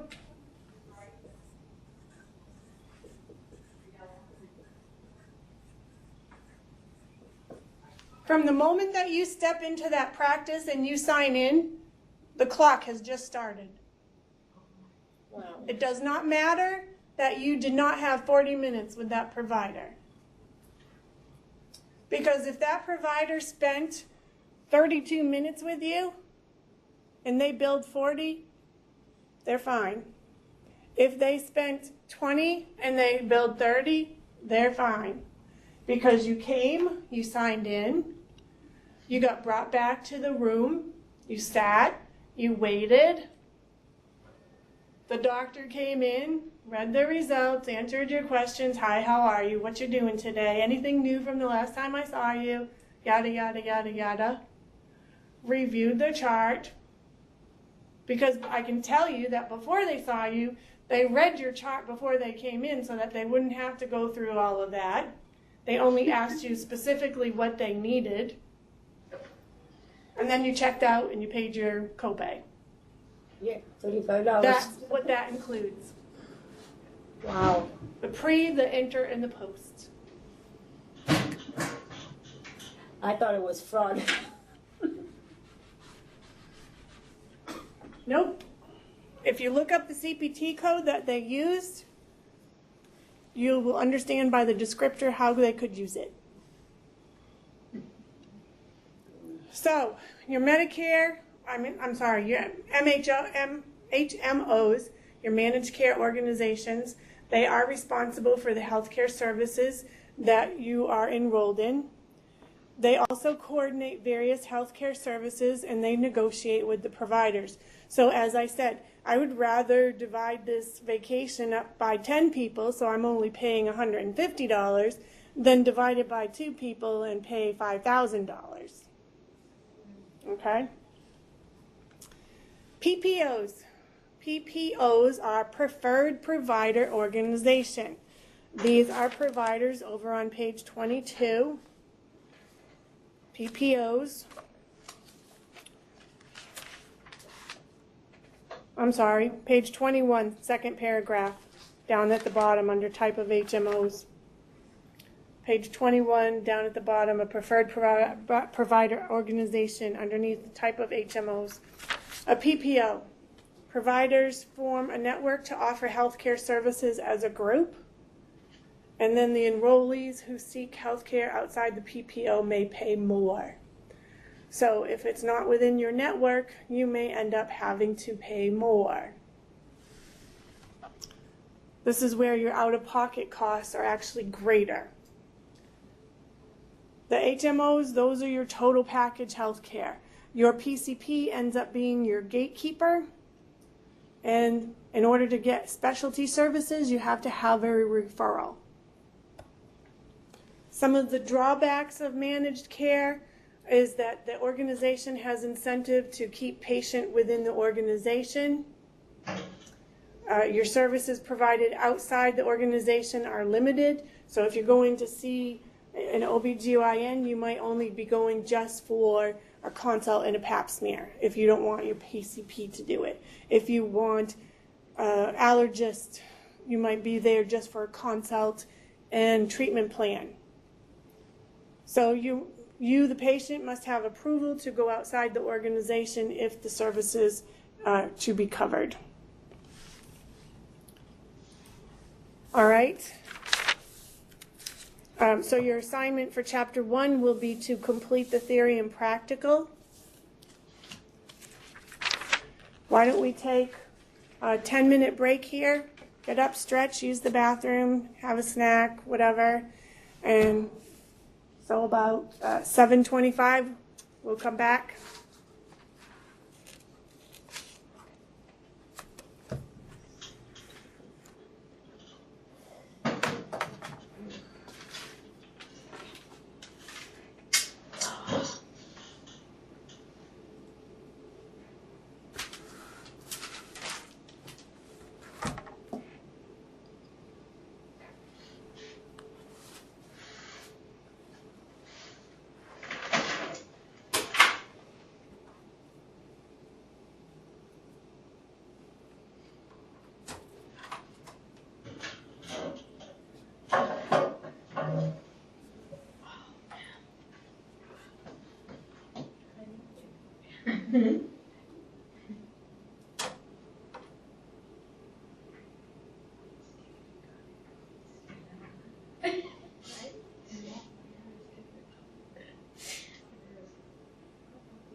Cut us off. Did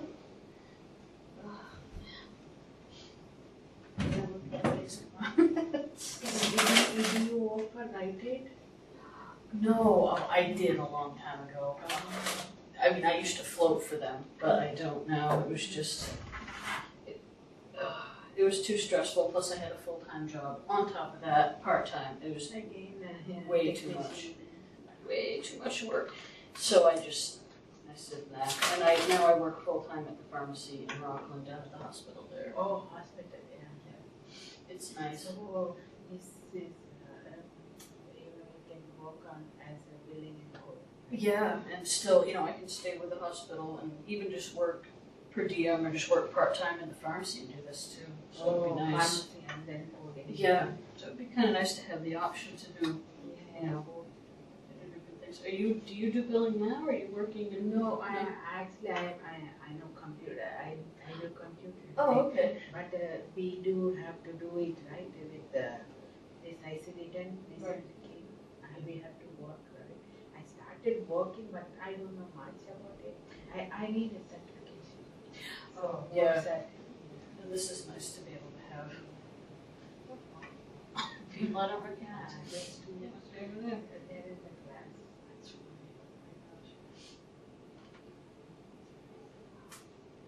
So is it interesting that I have to work in hospital as a living? I think it would be, yeah, definitely, and there's always gonna be work, you know, there's a lot of cases that they get. You can start your own right? As a That's what I billing want to do, yeah, I'd like to work from home. I'd be happy to work from home and just go in and collect my stuff, go back home, do all my stuff at home. That's what I would like. That's what I have wanted to do, work from home. Oh, that would be great, love that. Work from home and as a billing I think that would be the way to go, So because it's you just, have a few providers. that'll give you, yeah, I mean, practice that you work for, or, you know, or whatever. There are always jobs that I see for this, so. Yeah, oh, yeah. As an independent billing, you can earn a lot of money too. Yeah, oh, absolutely, yeah, it pays well, if you know what you're doing, really, really pays well. Yeah, And that's a beautiful thing. yeah. You definitely make a good living with it. Yeah. Oh, God, excuse me, I'll be right back. Sure, sure.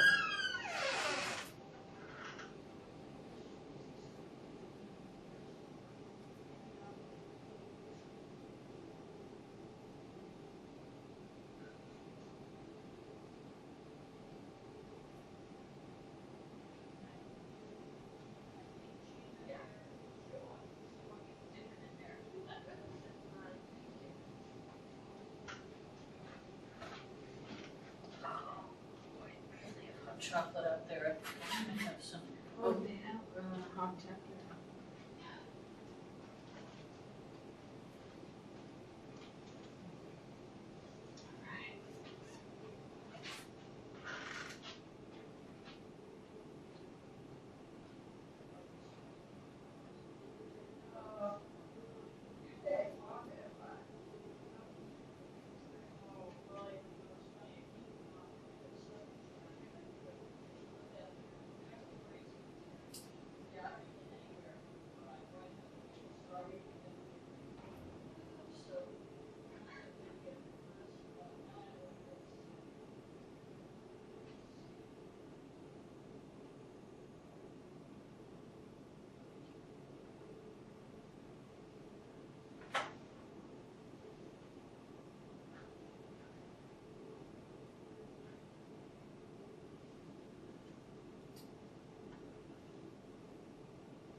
Okay, a little bit.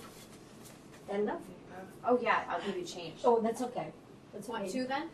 No. No, thank you.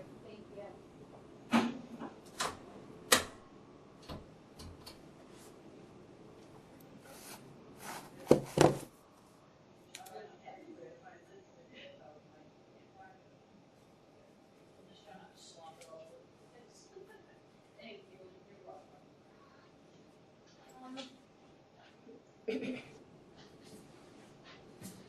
See if I can dump this everywhere. There we go.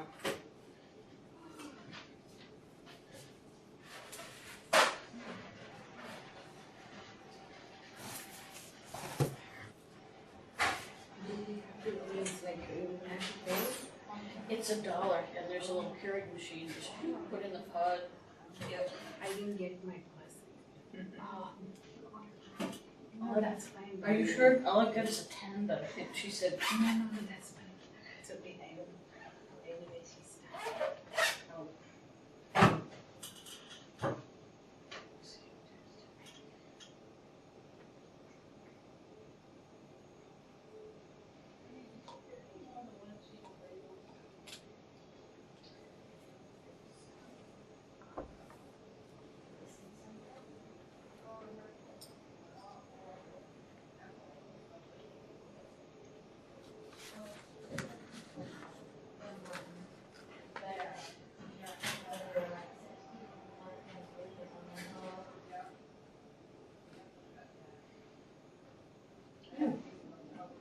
Oh my God, it's like 5,000 degrees. I'll just have to wait a while to drink them. Whew. Yikes.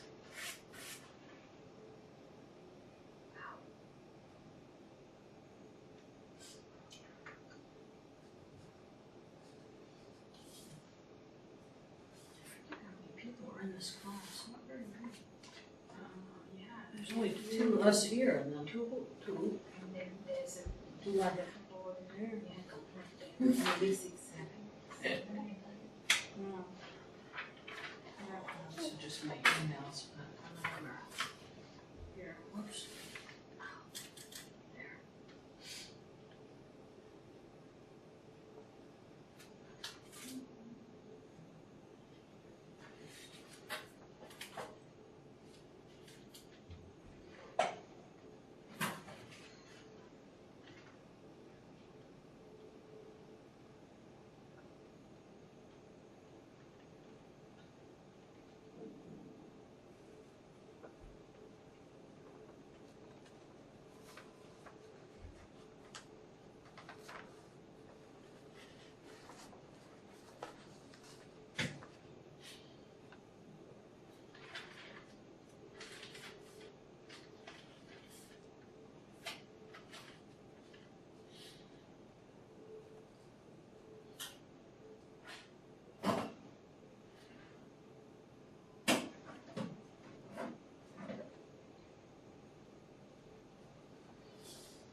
I can't believe this thing. This is just humongous. I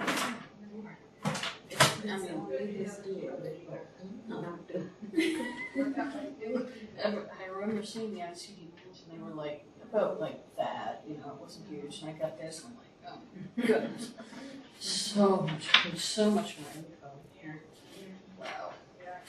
But it's understandable. I mean, really. But, yeah, you guys will. It's funny, not everybody got their. Oh, cool. Not everybody got their books at the same time, but that's okay. I'm sure there's a lot of stuff to bases to cover. It's gonna be hard to keep track of all those people. Wow, neat.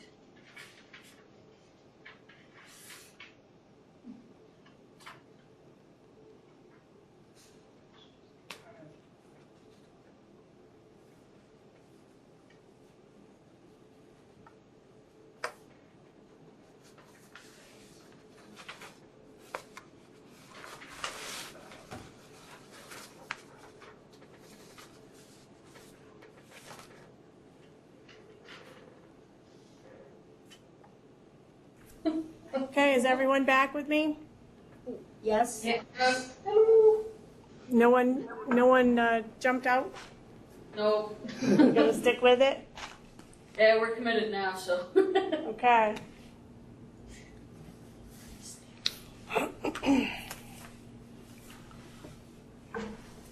All right, so chapter 2 is an overview of ICD-10 CM. Who can tell me what the CM stands for? Fran? Clinical modifications. Yes. What does ICD stand for? Darcy?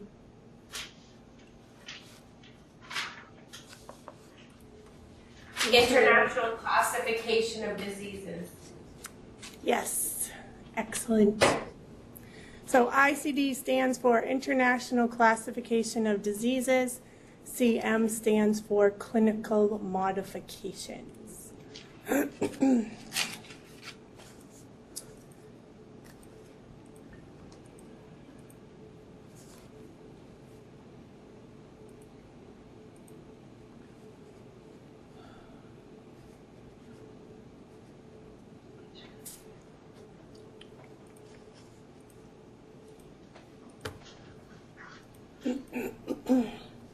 So, as we all know, ICD-10 was scheduled to replace ICD-9. It was scheduled actually October 1st of 2014, and it was waylaid and changed to October 1st, 2015, so we are officially 22 days into ICD-10. It was started October 1st, 2015. The improvements in ICD-10 what you will see is that there are more relevant ambulatory and managed care encounter codes. You will see that there are also expanded injury codes and combination diagnosis and symptom codes.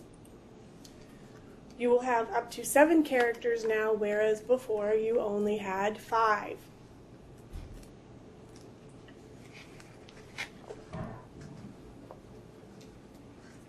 Have these changes anything to do with Obamacare? Say that again? Have these changes anything to do with Obamacare? No. It started way back before.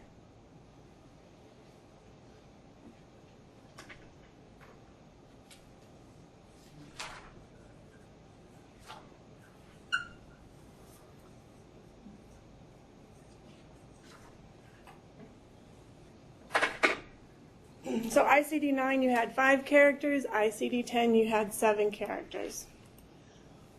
Or you can have up to 7 characters. You will also see that there are updated diabetes codes, and what these codes give us is a greater overall specificity. Say that 10 times fast. Specificity. Specificity, detail, higher level, more detail, more specificity. What we are looking for is more detail. When we look for highest level, we are looking for coding to the highest level of detail or coding to the highest level of specificity.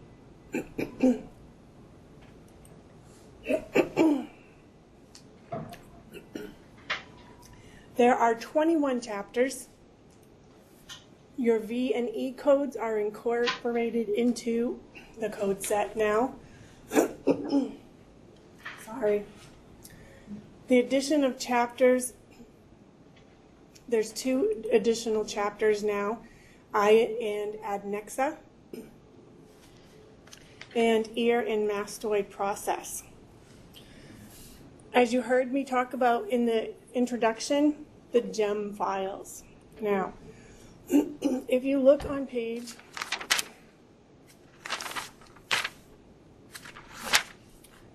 32. You will see 2 examples there of GEM files. One set is your ICD-9 codes mapping to new ICD-10 codes.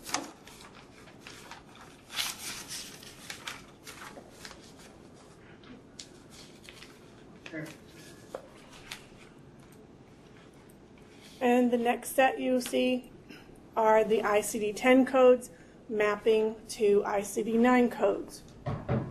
Now, the ICD-10 does have a decimal. But for these exercises, you will see they don't put the decimals in there. It is up to you to know that there is a decimal in there and where to place it. When you go to look them up, though, in your book, they will have the decimals.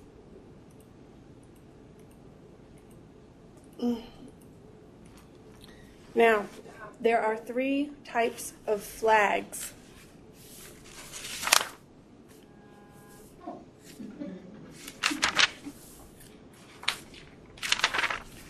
The first one is approximate. When we talk about approximate flags, you will see that it is a direct match from I-9 to I-10. So when you see approximate, it means direct match.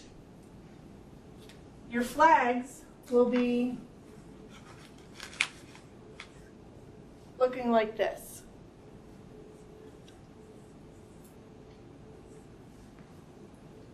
Okay?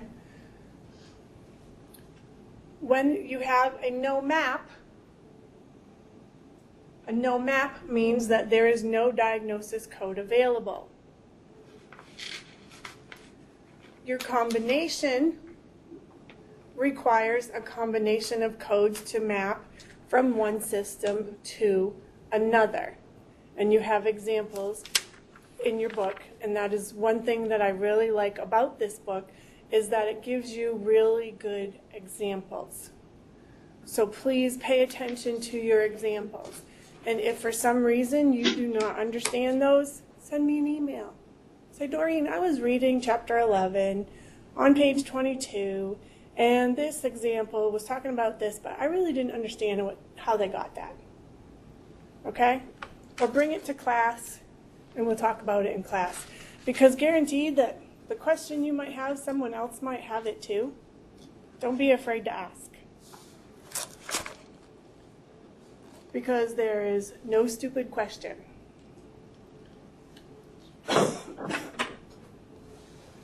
In the index, if you look, give me one moment, on page 39, first off, if you look on page 38, you'll see that is a CMS 1500 form. That is your claim form. That is what a paper claim form looks like. Over on page 39, we're talking about the index. And what you will see are the words in red are your main terms. The words indented and in black are your subterms. As I mentioned, you have 21 chapters in ICD-10. Over on page 40, you'll see that it lists all 21 chapters.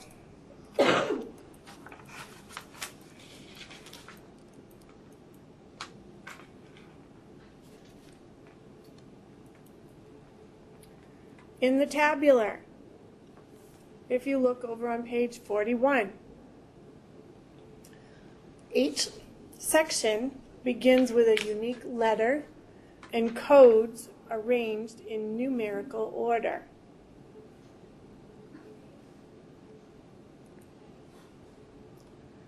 You will have official instruction notes, such as includes. Turn the page to 42. Includes. Includes defines or gives examples of the category content. So the example that you have there in your book, chapter 1, certain infectious and parasitic diseases, A00 through B99, will include, that is why it includes, is in yellow or bolded or pink or whatever color it is in your book, it includes diseases that are generally organized as communicable or transmissible. So it's telling you right then, when you see includes under the heading, under the category, it includes that information. So when you see includes indented, it means those items, those things are included.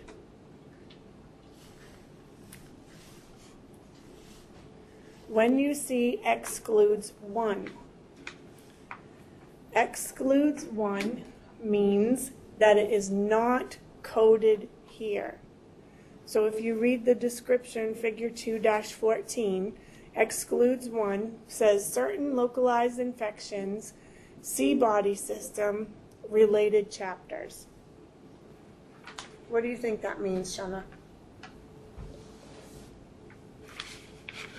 You're gonna code it for where it is in the body. You're going to code it elsewhere. Correct. You're going to code it elsewhere. It means that if you find it relating to something else as a localized infection, you're not going to code it here under A00 through B99. You're going to code it to the body system it relates to in another chapter. Make sense? So when it says not coded here, read what it says, and it means that it's not going to be coded as part of this section. Okay? Excludes 2 means not included here. So you have two different things there.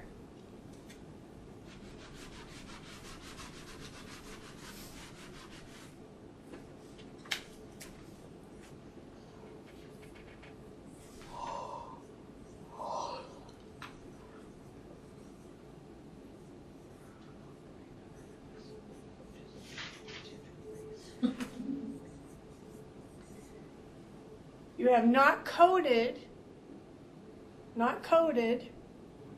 versus not included. So not included means, Fran, what do you think that means? It's not part of that chapter.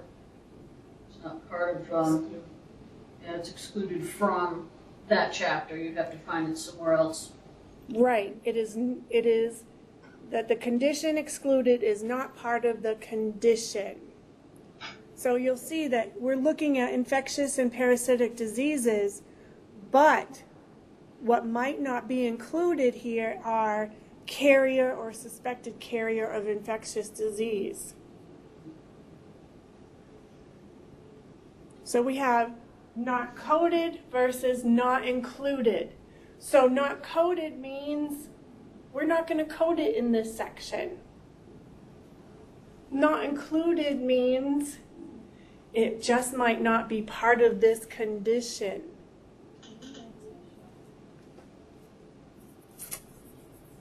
Let's see what they give you, because I never come up with a good one.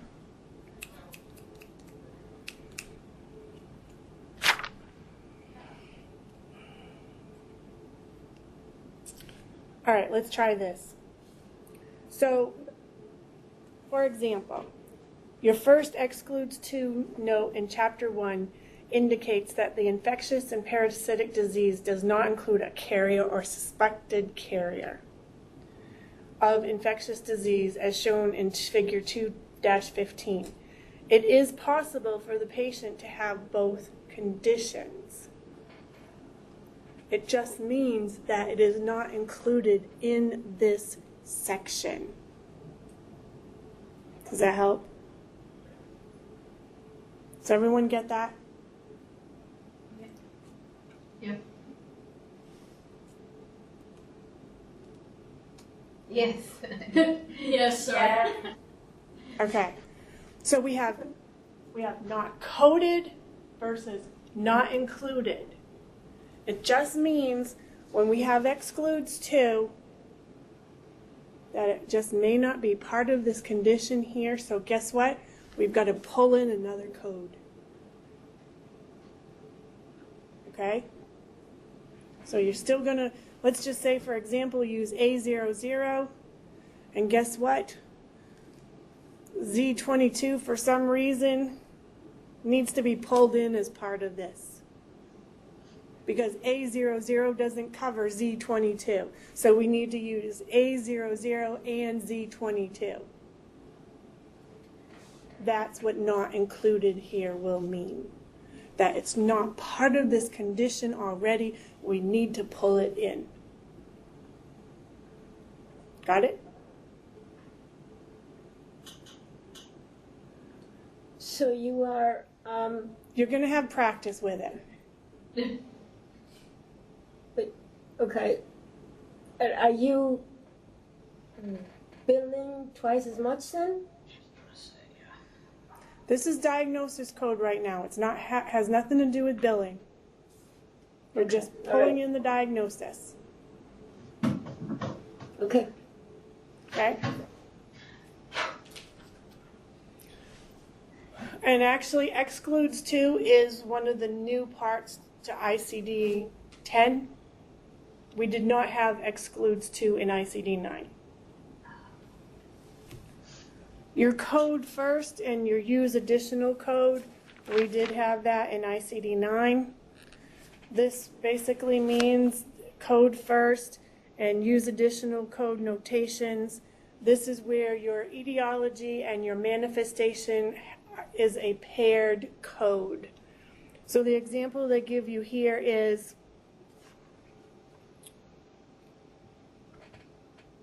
what do they tell you? In most of your cases, your manifestation code will have in the code title, in diseases classified elsewhere. When you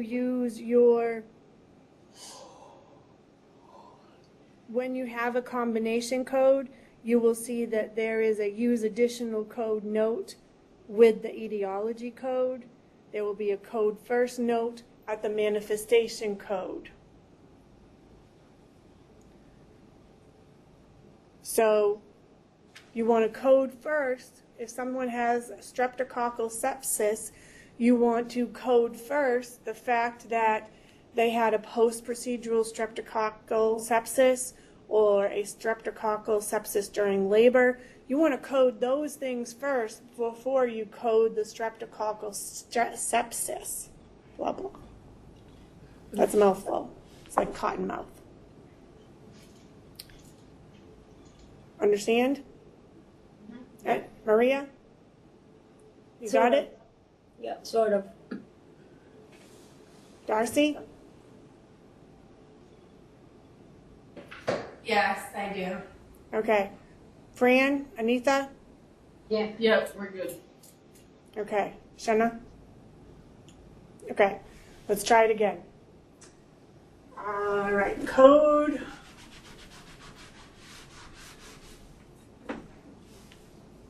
Code first and use additional. All right. Someone has, let's say someone goes in for heart surgery. They're in recovery. They're not doing too well. They go into shock or something, okay? They determine that it is a streptococcal sepsis. What is streptococcal? Some form of an infection, right? The sepsis is the inflammation of the infection in the system.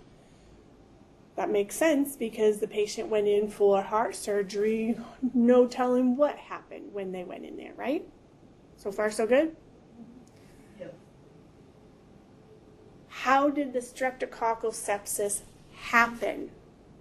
We need to know first what happened before we can code the streptococcal sepsis. How did they get the streptococcal sepsis? So we need to code first that they had a post-procedural streptococcal sepsis, so they had some form of surgery or something happened during labor or abortion or immunization. What happened first to cause the streptococcal sepsis? So it's that code first. So you're going to code the fact that they had those things first. So when you see code first, you're going to look at those and you're going to say, did they have this? Did they have this? Did this happen? Did this happen? And then you're going to code the streptococcal sepsis. So it's going to look like T814 and then the A40. So it's kind of like, what came first, the chicken or the egg? Okay? Does that help? Okay. Yeah, the examples are good. We like examples. I try.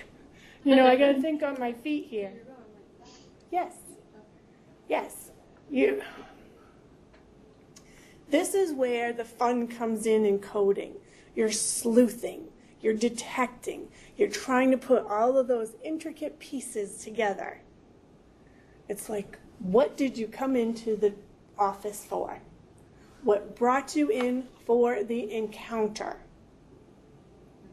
So, what brought you here tonight? I'm sure that there's some kind of ICD-10 code in here. We have to look it up. But what brought you here? What brings you to the doctor's office? What is the reason for your encounter?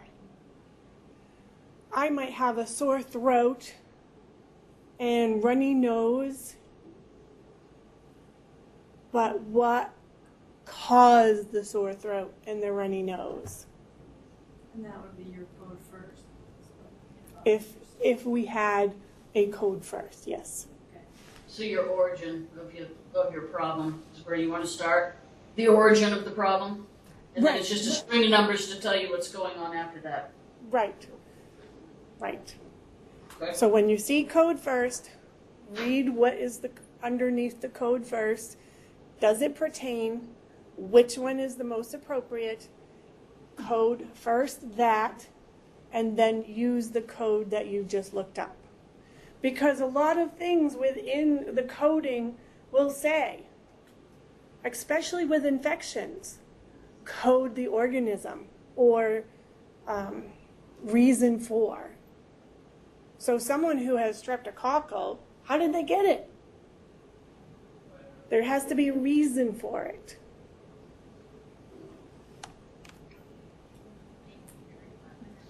Okay?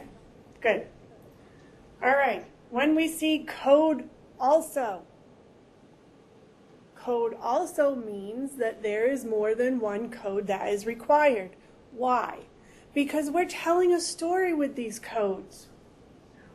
We're telling a story. All right, so for your example in the book, code also, D61.82, myelophathesis, I think, gives you the leukothromblastic anemia,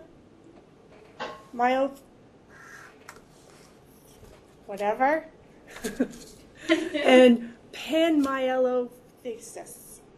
And then it says, code also the underlying disorders such as malignant neoplasm of the breast or tuberculosis. I'm going to read my note. The patient came in and had a mastectomy. And now they have some form of this. So I'm going to code first the malignant neoplasm of the breast, or I'm going to use also that code plus the D61.82. So it's the malignant neoplasm of the breast that caused this myelophathesis. Okay, so when you see the code first, you're going to have a code first. When this says code also, depending on the documentation, you're going to put this with the code. So code also may come after this code. Okay?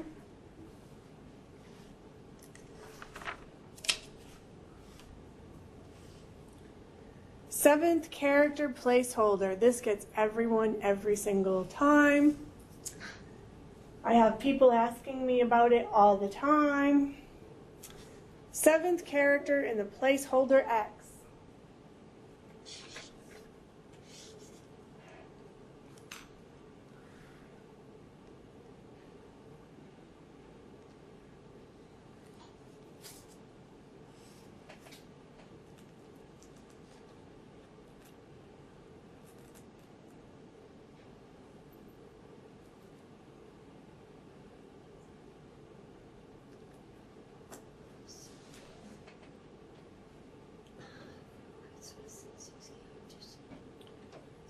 Okay, so you all have this example in your book, but here it is on the board.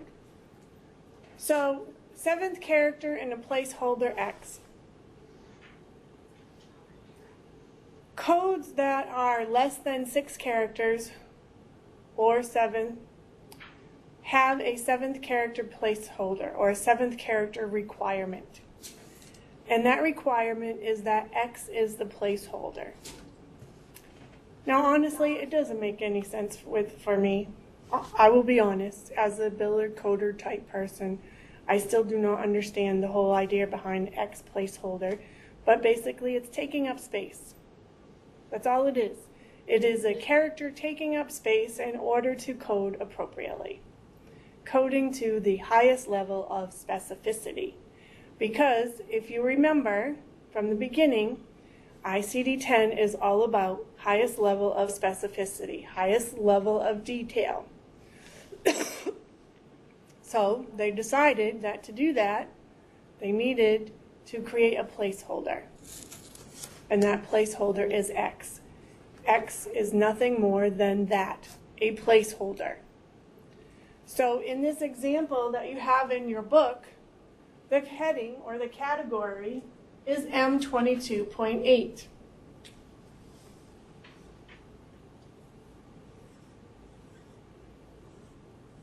Now, you have a red dot next to that. Whenever you see a red dot by any diagnosis code, it means to code to the highest level of specificity. It means that you cannot use just this code. I call it the coding stop sign. So, you go down to the next one. M22 8X.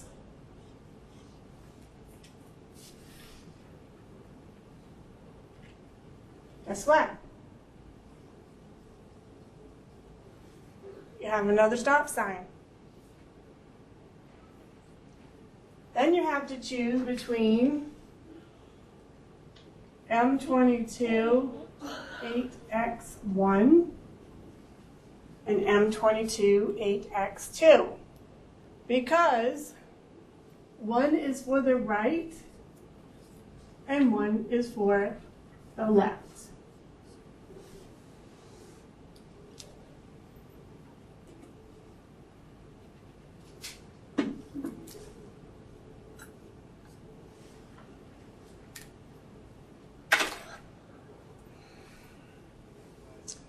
So, if I were reading your claim form, I would say, okay, we know that this guy has some type of disorders of the patella, but what side? Is it the right side or the left side? So then I would have to deny the claim and send it back for more clarification or documentation. What if it isn't specified at all, just not? What if that happens? You will have some ICD-10 codes that do indicate unspecified. More than likely, they may be denied for specification, and they might send back the claim and say, I need notes. I would see that probably more in surgeries and that type of stuff. Okay. But if, in fact, we had a disorder of the patella, we would want to indicate, is it right or left? So what this forces you to do here is to choose one of these codes, because you know this would be invalid and this would be invalid, because those are not considered valid codes. You will find as we move forward into the ICD-10 book, you might have X as the 7th placeholder. But really what it does is, what I notice is 1 is usually right, 2 is usually left. You might have 0 as unspecified or 9 as unspecified, depending on the section that you're in your ICD-10 book. So whenever you see the coding stop signs, it means keep going, keep going, keep going.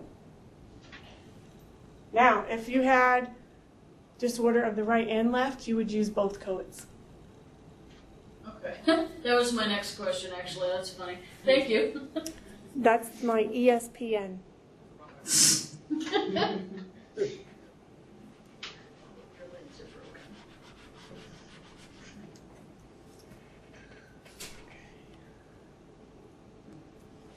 All right. Any questions? How many of you just got your books? Yay. Did you just get your book? Yeah, this week I've gotten, over the last week and a half, I've gotten 3. 1, 2, 3. Yeah, so I've got half of them now. Okay. So let's talk about homework. There will be times where we might get out a little early, and there might be times where we get out just a little late, not much. It's all going to depend on how we get through the assignments. I will try to go through all of the answers at the beginning of next class. As we get deeper into the assignments, we might just go over certain numbers of the assignment, and I can hand out answer keys afterwards. I would like you to come to class with specific questions from the homework assignments or from your exams. Again, as I said, someone else might have the exact same question you have. We're all going to learn here. So I would really like to see you all do the in-chapter exercises. Again, as I said, that's going to be very helpful for you to just see how did you do with the reading. So the in-chapter exercises are all these little boxes that you see within the chapters, okay? Those are your in-chapter exercises. I will not go over those unless you do not understand why you didn't get the answer. If you, after looking at the answer in the back of the book, still do not understand why you didn't get it, bring it to class. We'll talk about it. Or send me an email ahead of time, and I can bring it up in class if you want to remain anonymous. What I will go over in class are the end of chapter practicals and theories and practicals. So every week after class, go home, do the theory and practicals.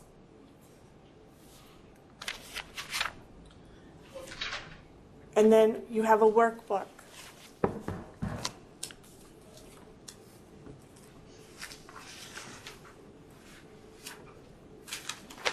In your workbook right now, do all of chapter 1 and all of chapter 2.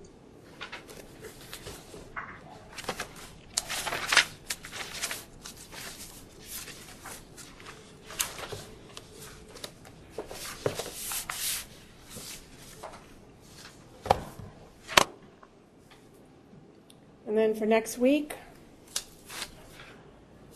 read chapter 3 and chapter 4. And you can do the in-chapter exercises as you're reading next week. Those are definitely things I would do before coming to class. The end of chapter review in theory, practical and theory, will be after class. Your online exams, do chapter 1 and chapter 2 before next week. And what I'd like to do is actually go over some of the workbook tonight. So if you want to open your workbooks to page 1.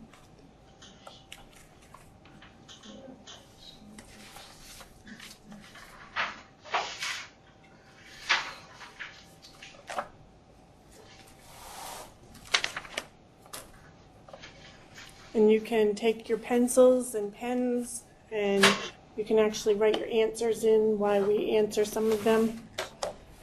That way we'll get some of it done ahead of time. Do you have your workbook? Do you want mine? Did you get your workbook? Okay. All right. Okay. So if you want to write down the number and the answers, that's fine in your notebook. All right. So on page 1 in your workbook, we are talking about reimbursement and HIPAA. Number 1, the question is, what 2 groups of persons were added to those eligible for Medicare benefits after the initial establishment of the Medicare program? So if you look in your textbook, and these are all open book, these, I don't expect you to answer them without them right off. All right, what 2 groups? You can give me one group. Disabilities. People with disabilities. Yes, people with disabilities. So persons eligible for disability benefits from Social Security would be your first answer. So you should be able to find it.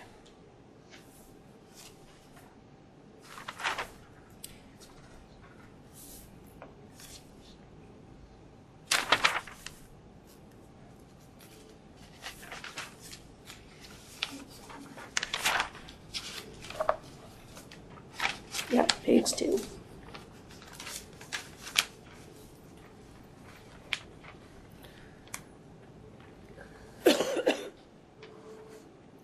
All right, the second answer would be people with kidney failure requiring dialysis or transplant.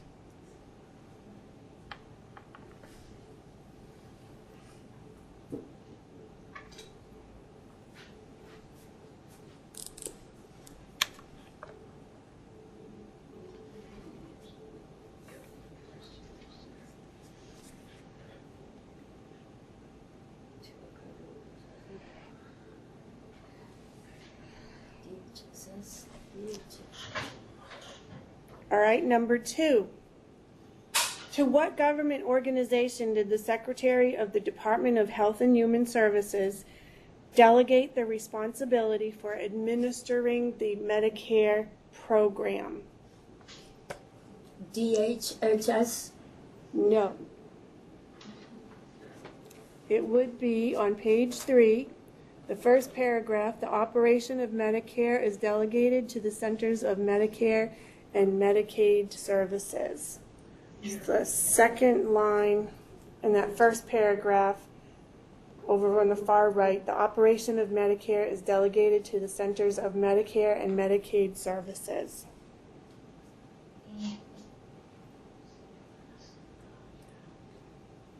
Number 3. What government organization handles the funds for the Medicare program? Same paragraph. The Social Security Administration.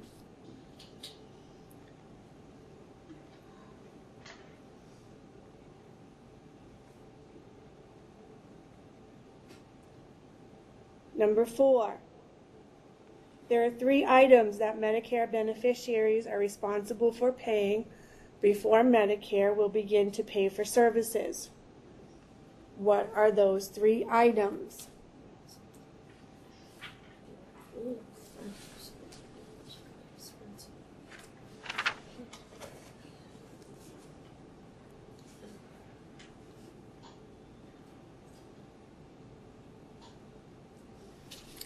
It is deductibles, premiums, and coinsurance payments on page 4, down near the bottom, right above beneficiary pays and Medicare pays, page 4. So the answer to number 4, page 4, down at the bottom.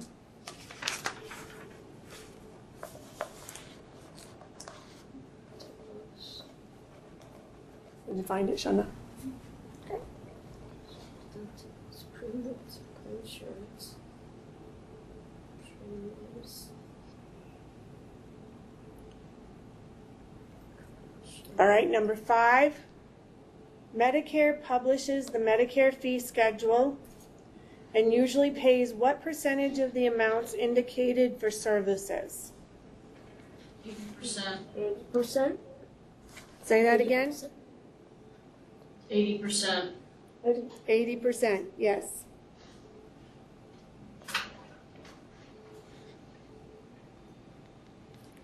And that would be on page 4 also. Number 6, the 3 components of work, overhead, and malpractice are part of an RVU. What do the initials RVU stand for?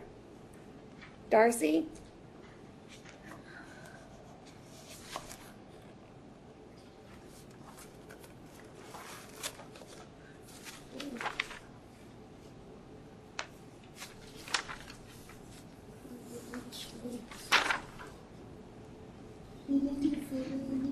Yes, relative value unit on page 13.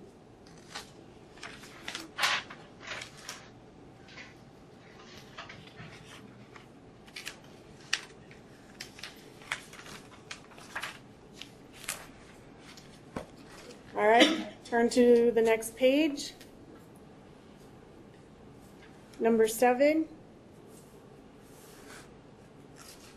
According to the filing guidelines, providers must file claims for their Medicare patients within how many months of the date of service?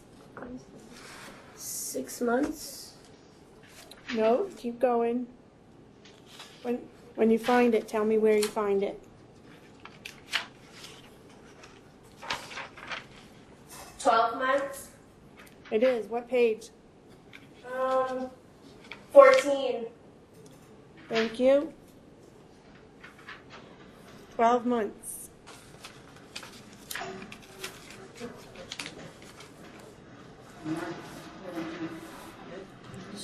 It's 12 months under beneficiary protection number 1. Last line. Next to the last line. Did you find it?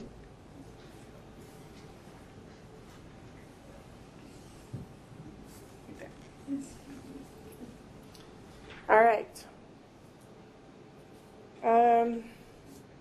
Number 8.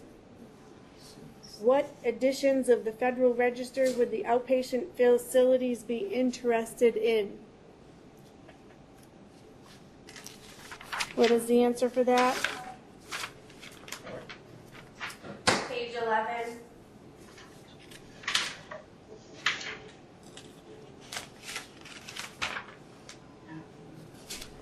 So page 10, the bottom paragraph, Federal Register, outpatient facilities are especially interested in the November or December. So page 10, underneath, check this out, that bottom paragraph, the second sentence where it starts, outpatient facilities are especially interested in November or December.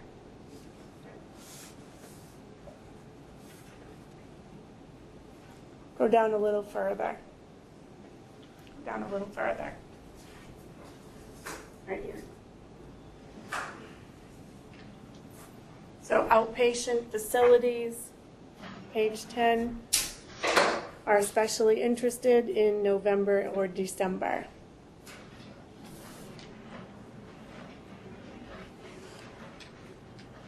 All right, number 9. Under what act was a major change in Medicare in 1989 made possible?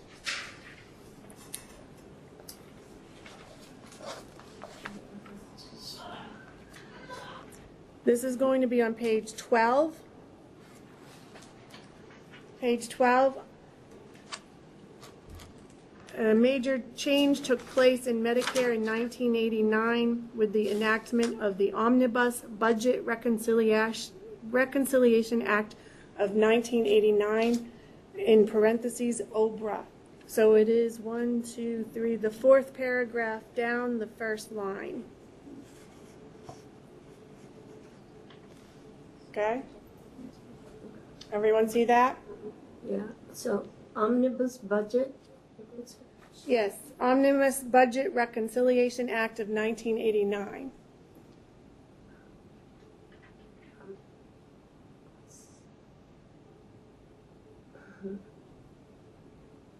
Number 10. Can a physician charge a patient to complete a Medicare form?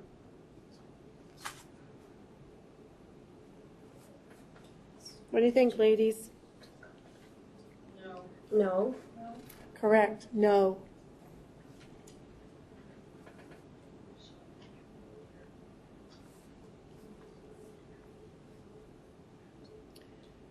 Number 11. Individuals covered under Medicare are termed what? Beneficiaries. Yes, beneficiaries.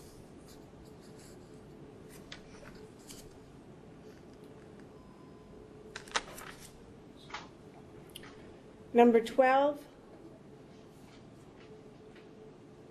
the blank, blank, blank do the paperwork for Medicare and are usually insurance companies that have bid for a contract with CMS to handle the Medicare program for a specific area. What is the acronym or name of these companies?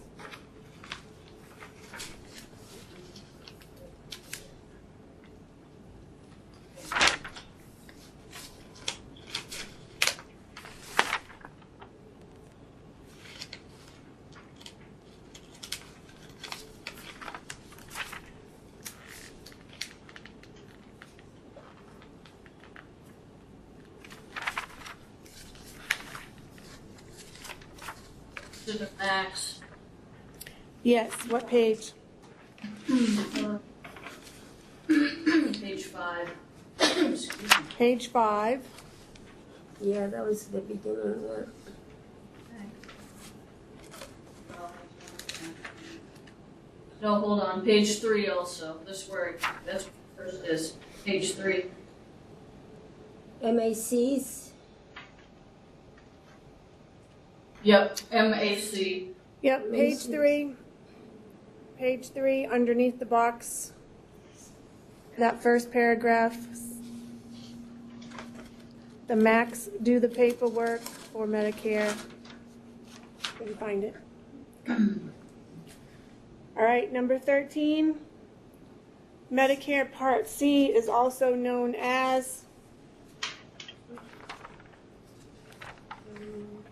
over on page 6.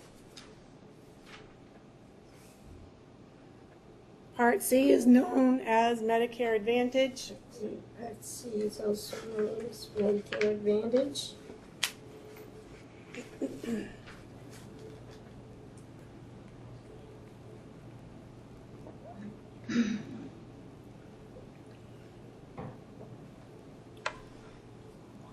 All right, 14.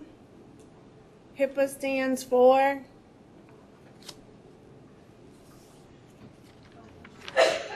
Health yes, Health Insurance Affordability and Accountability Act. You should have that right in page 1. Page 1.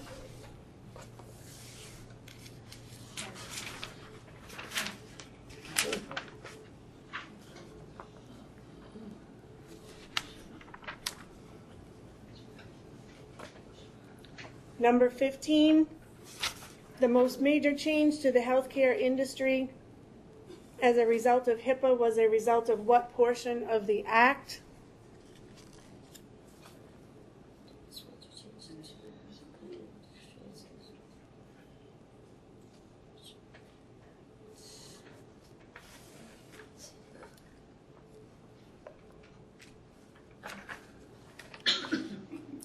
That would be administrative simplification. And what page? 7.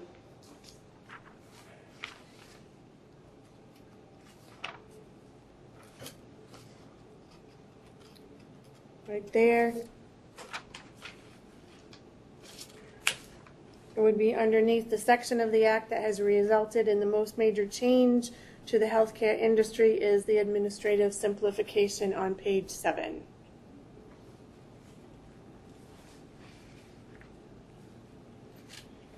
Number 16, the transfer of electronic documentation is accomplished through the use of what interchange technology?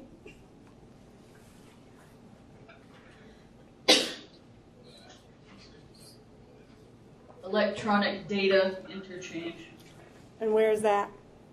8, page 8. The top. Electronic data.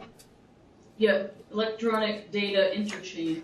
Right, electronic data interchange. So the second paragraph, last line of it, second paragraph starts with transactions. Near the end, you will utilize electronic data interchange or EDI.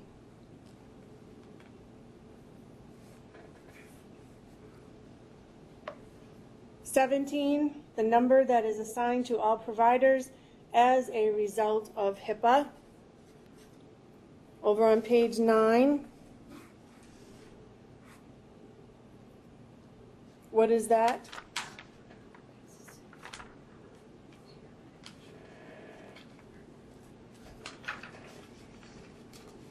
National Provider Identifier. National Provider Identification, bottom of page 9. The number that is assigned to all providers as a result of HIPAA is National Provider or NPI. Number 18, under the relative value unit system, blank values are assigned to each service and are determined on the basis of the resources necessary to the physician's performance of the service.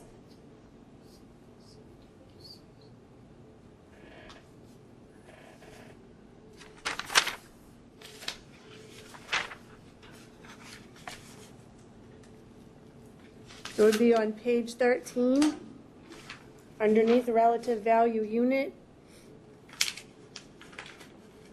The first line, unit values.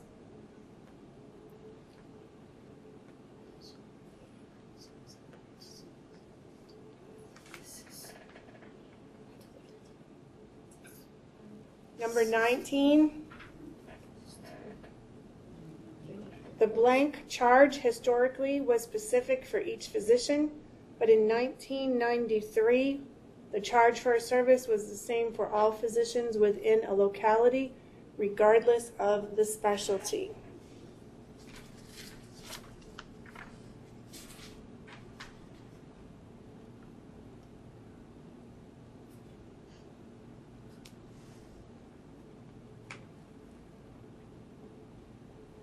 The GPCIs? No.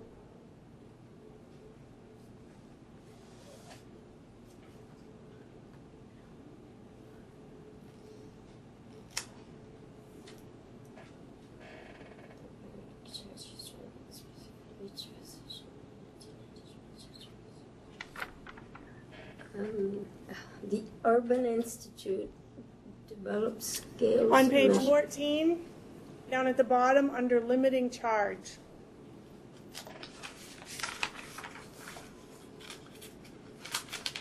The limiting charge.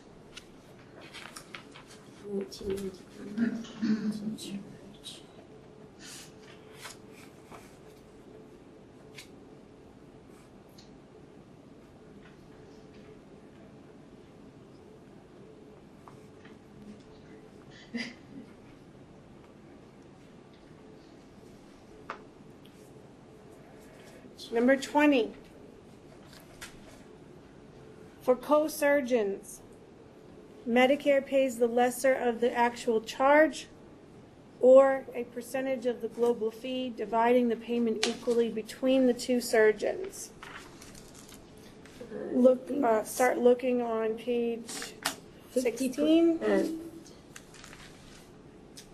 No. Look down at the last paragraph, 2 surgeons and a surgical team. It would be the third line, Medicare pays 125%.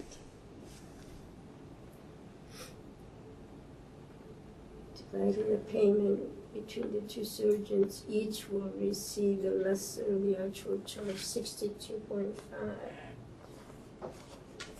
So page 16, bottom of the page, underneath 2 surgeons and surgical team, Medicare pays 125%.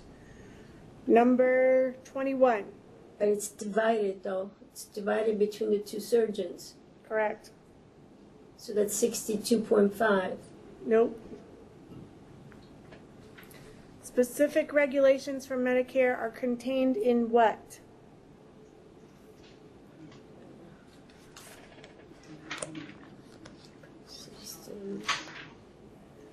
The internet-only manual. Yes, what page? Hang on. Oh, going that way. 19. Okay. Specific regulations are in the IOMs. Page 19, specific regulations are in the IOMs. What page Number was that? 22, within an HMO, there is usually an individual who has been assigned to monitor the services provided to the patient both inside the facility and outside the facility. This person is also known as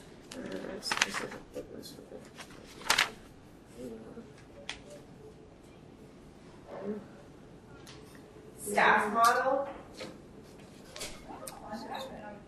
Say that again? Staff model. Nope.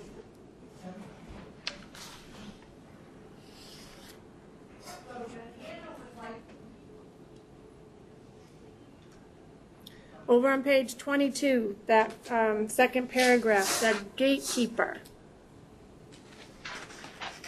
Page 22, second paragraph, the gatekeeper. That's number 22? That's number 22. Gatekeeper. Now, number 23, Darcy, is the staff model. Oh.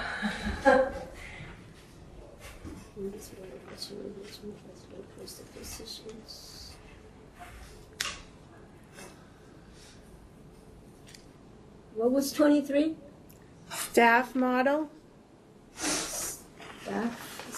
STAFF. Yes.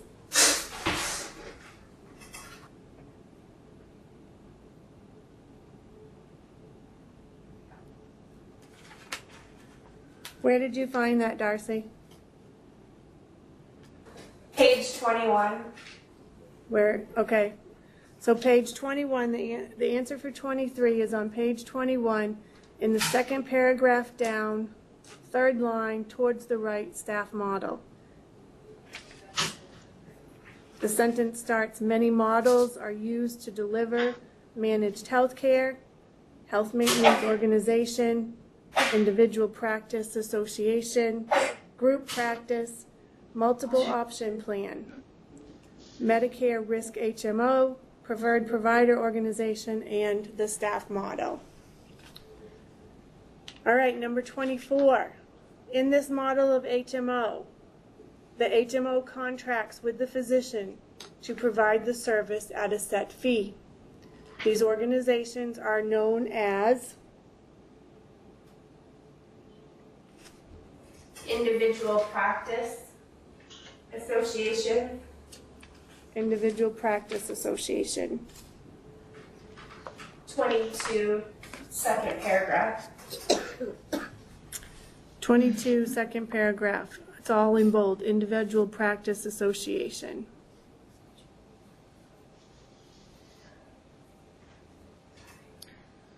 And then 25, all-inclusive care program for the elderly that provides a comprehensive package of services that permits the client to continue to live at home is known as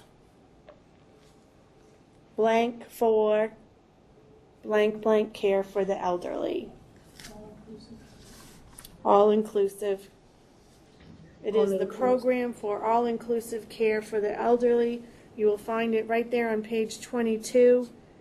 It's the middle of the page, Program for All-Inclusive Care for the Elderly, or also known as PACE, P-A-C-E.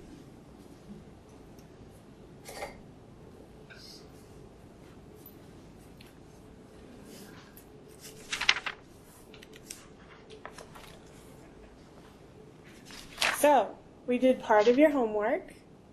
Now all you have to do is the workbook, Chapter 2. When it comes to the gem files, you will go on to Evolve under your resources, coding tips and links, and use the gem files. Remember to use Google or Mozilla. Okay? Any questions, ladies? Nope. We're good. All right. Darcy, what's your takeaway from tonight? What's that? What is your takeaway from tonight? A lot. One thing. Mostly learned about the various insurance plans offered and learned some of ICD-10 information. Okay. All right. How about you, Fran?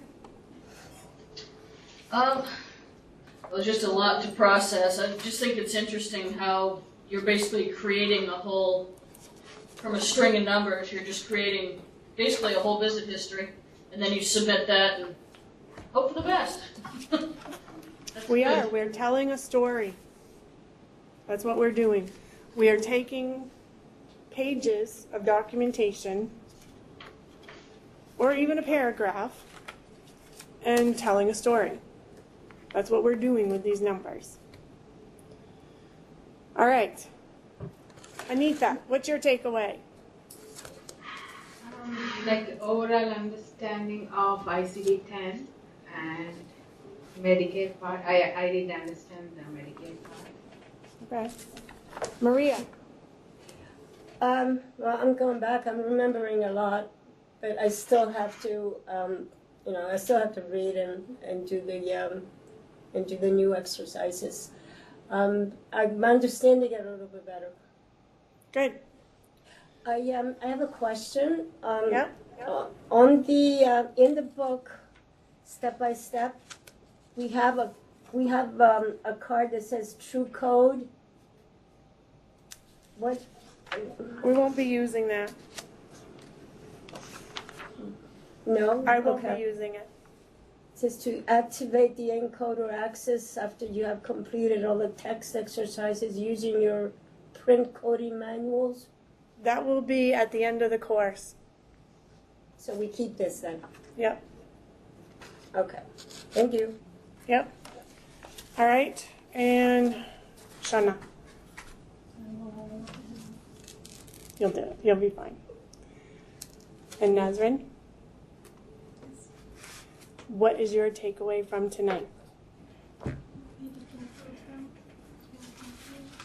Okay. Very good. All right, so those ladies who are at the adult eds, what I'm going to ask you next week is to take your microphone, move it closer to you. You might see it at the end of your Tanberg. It has a nice long cord on it. Okay, what do we do with that? Just move it closer to you so that I can hear you. Oh, okay. Can you hear me now? You always were speaking low, so just make sure it's in front of you next week. Okay. Yeah. All right. Okay. Oh, all right. All right, ladies. So I will see you here next week. I am usually not here anytime before 15 minutes before class, okay? So don't worry unless it's like 5:40. Okay. So, I will be here. I'm coming straight from work. so I don't have the syllabus. So this is every Thursday, once a week. Every Thursday, 5:30 to 8:30. If you cannot make it, please send me an email, or you can even text me if you have texting capability from your phone. Next week, your homework is to complete chapters 1 and 2, practical and theory, both in your textbook and your workbook. Read chapter 3 and 4, do all of the in-chapter exercises, and do the online exams for chapter 1 and chapter 2. Hello. Is this is this it? Maybe this is it. Yeah, that's the one. Is this it? Yeah, this is the one. God. Okay. I think we found it. Okay. I think that's it. Thank you and good night. Wonderful. Have a great week, Put it ladies. there.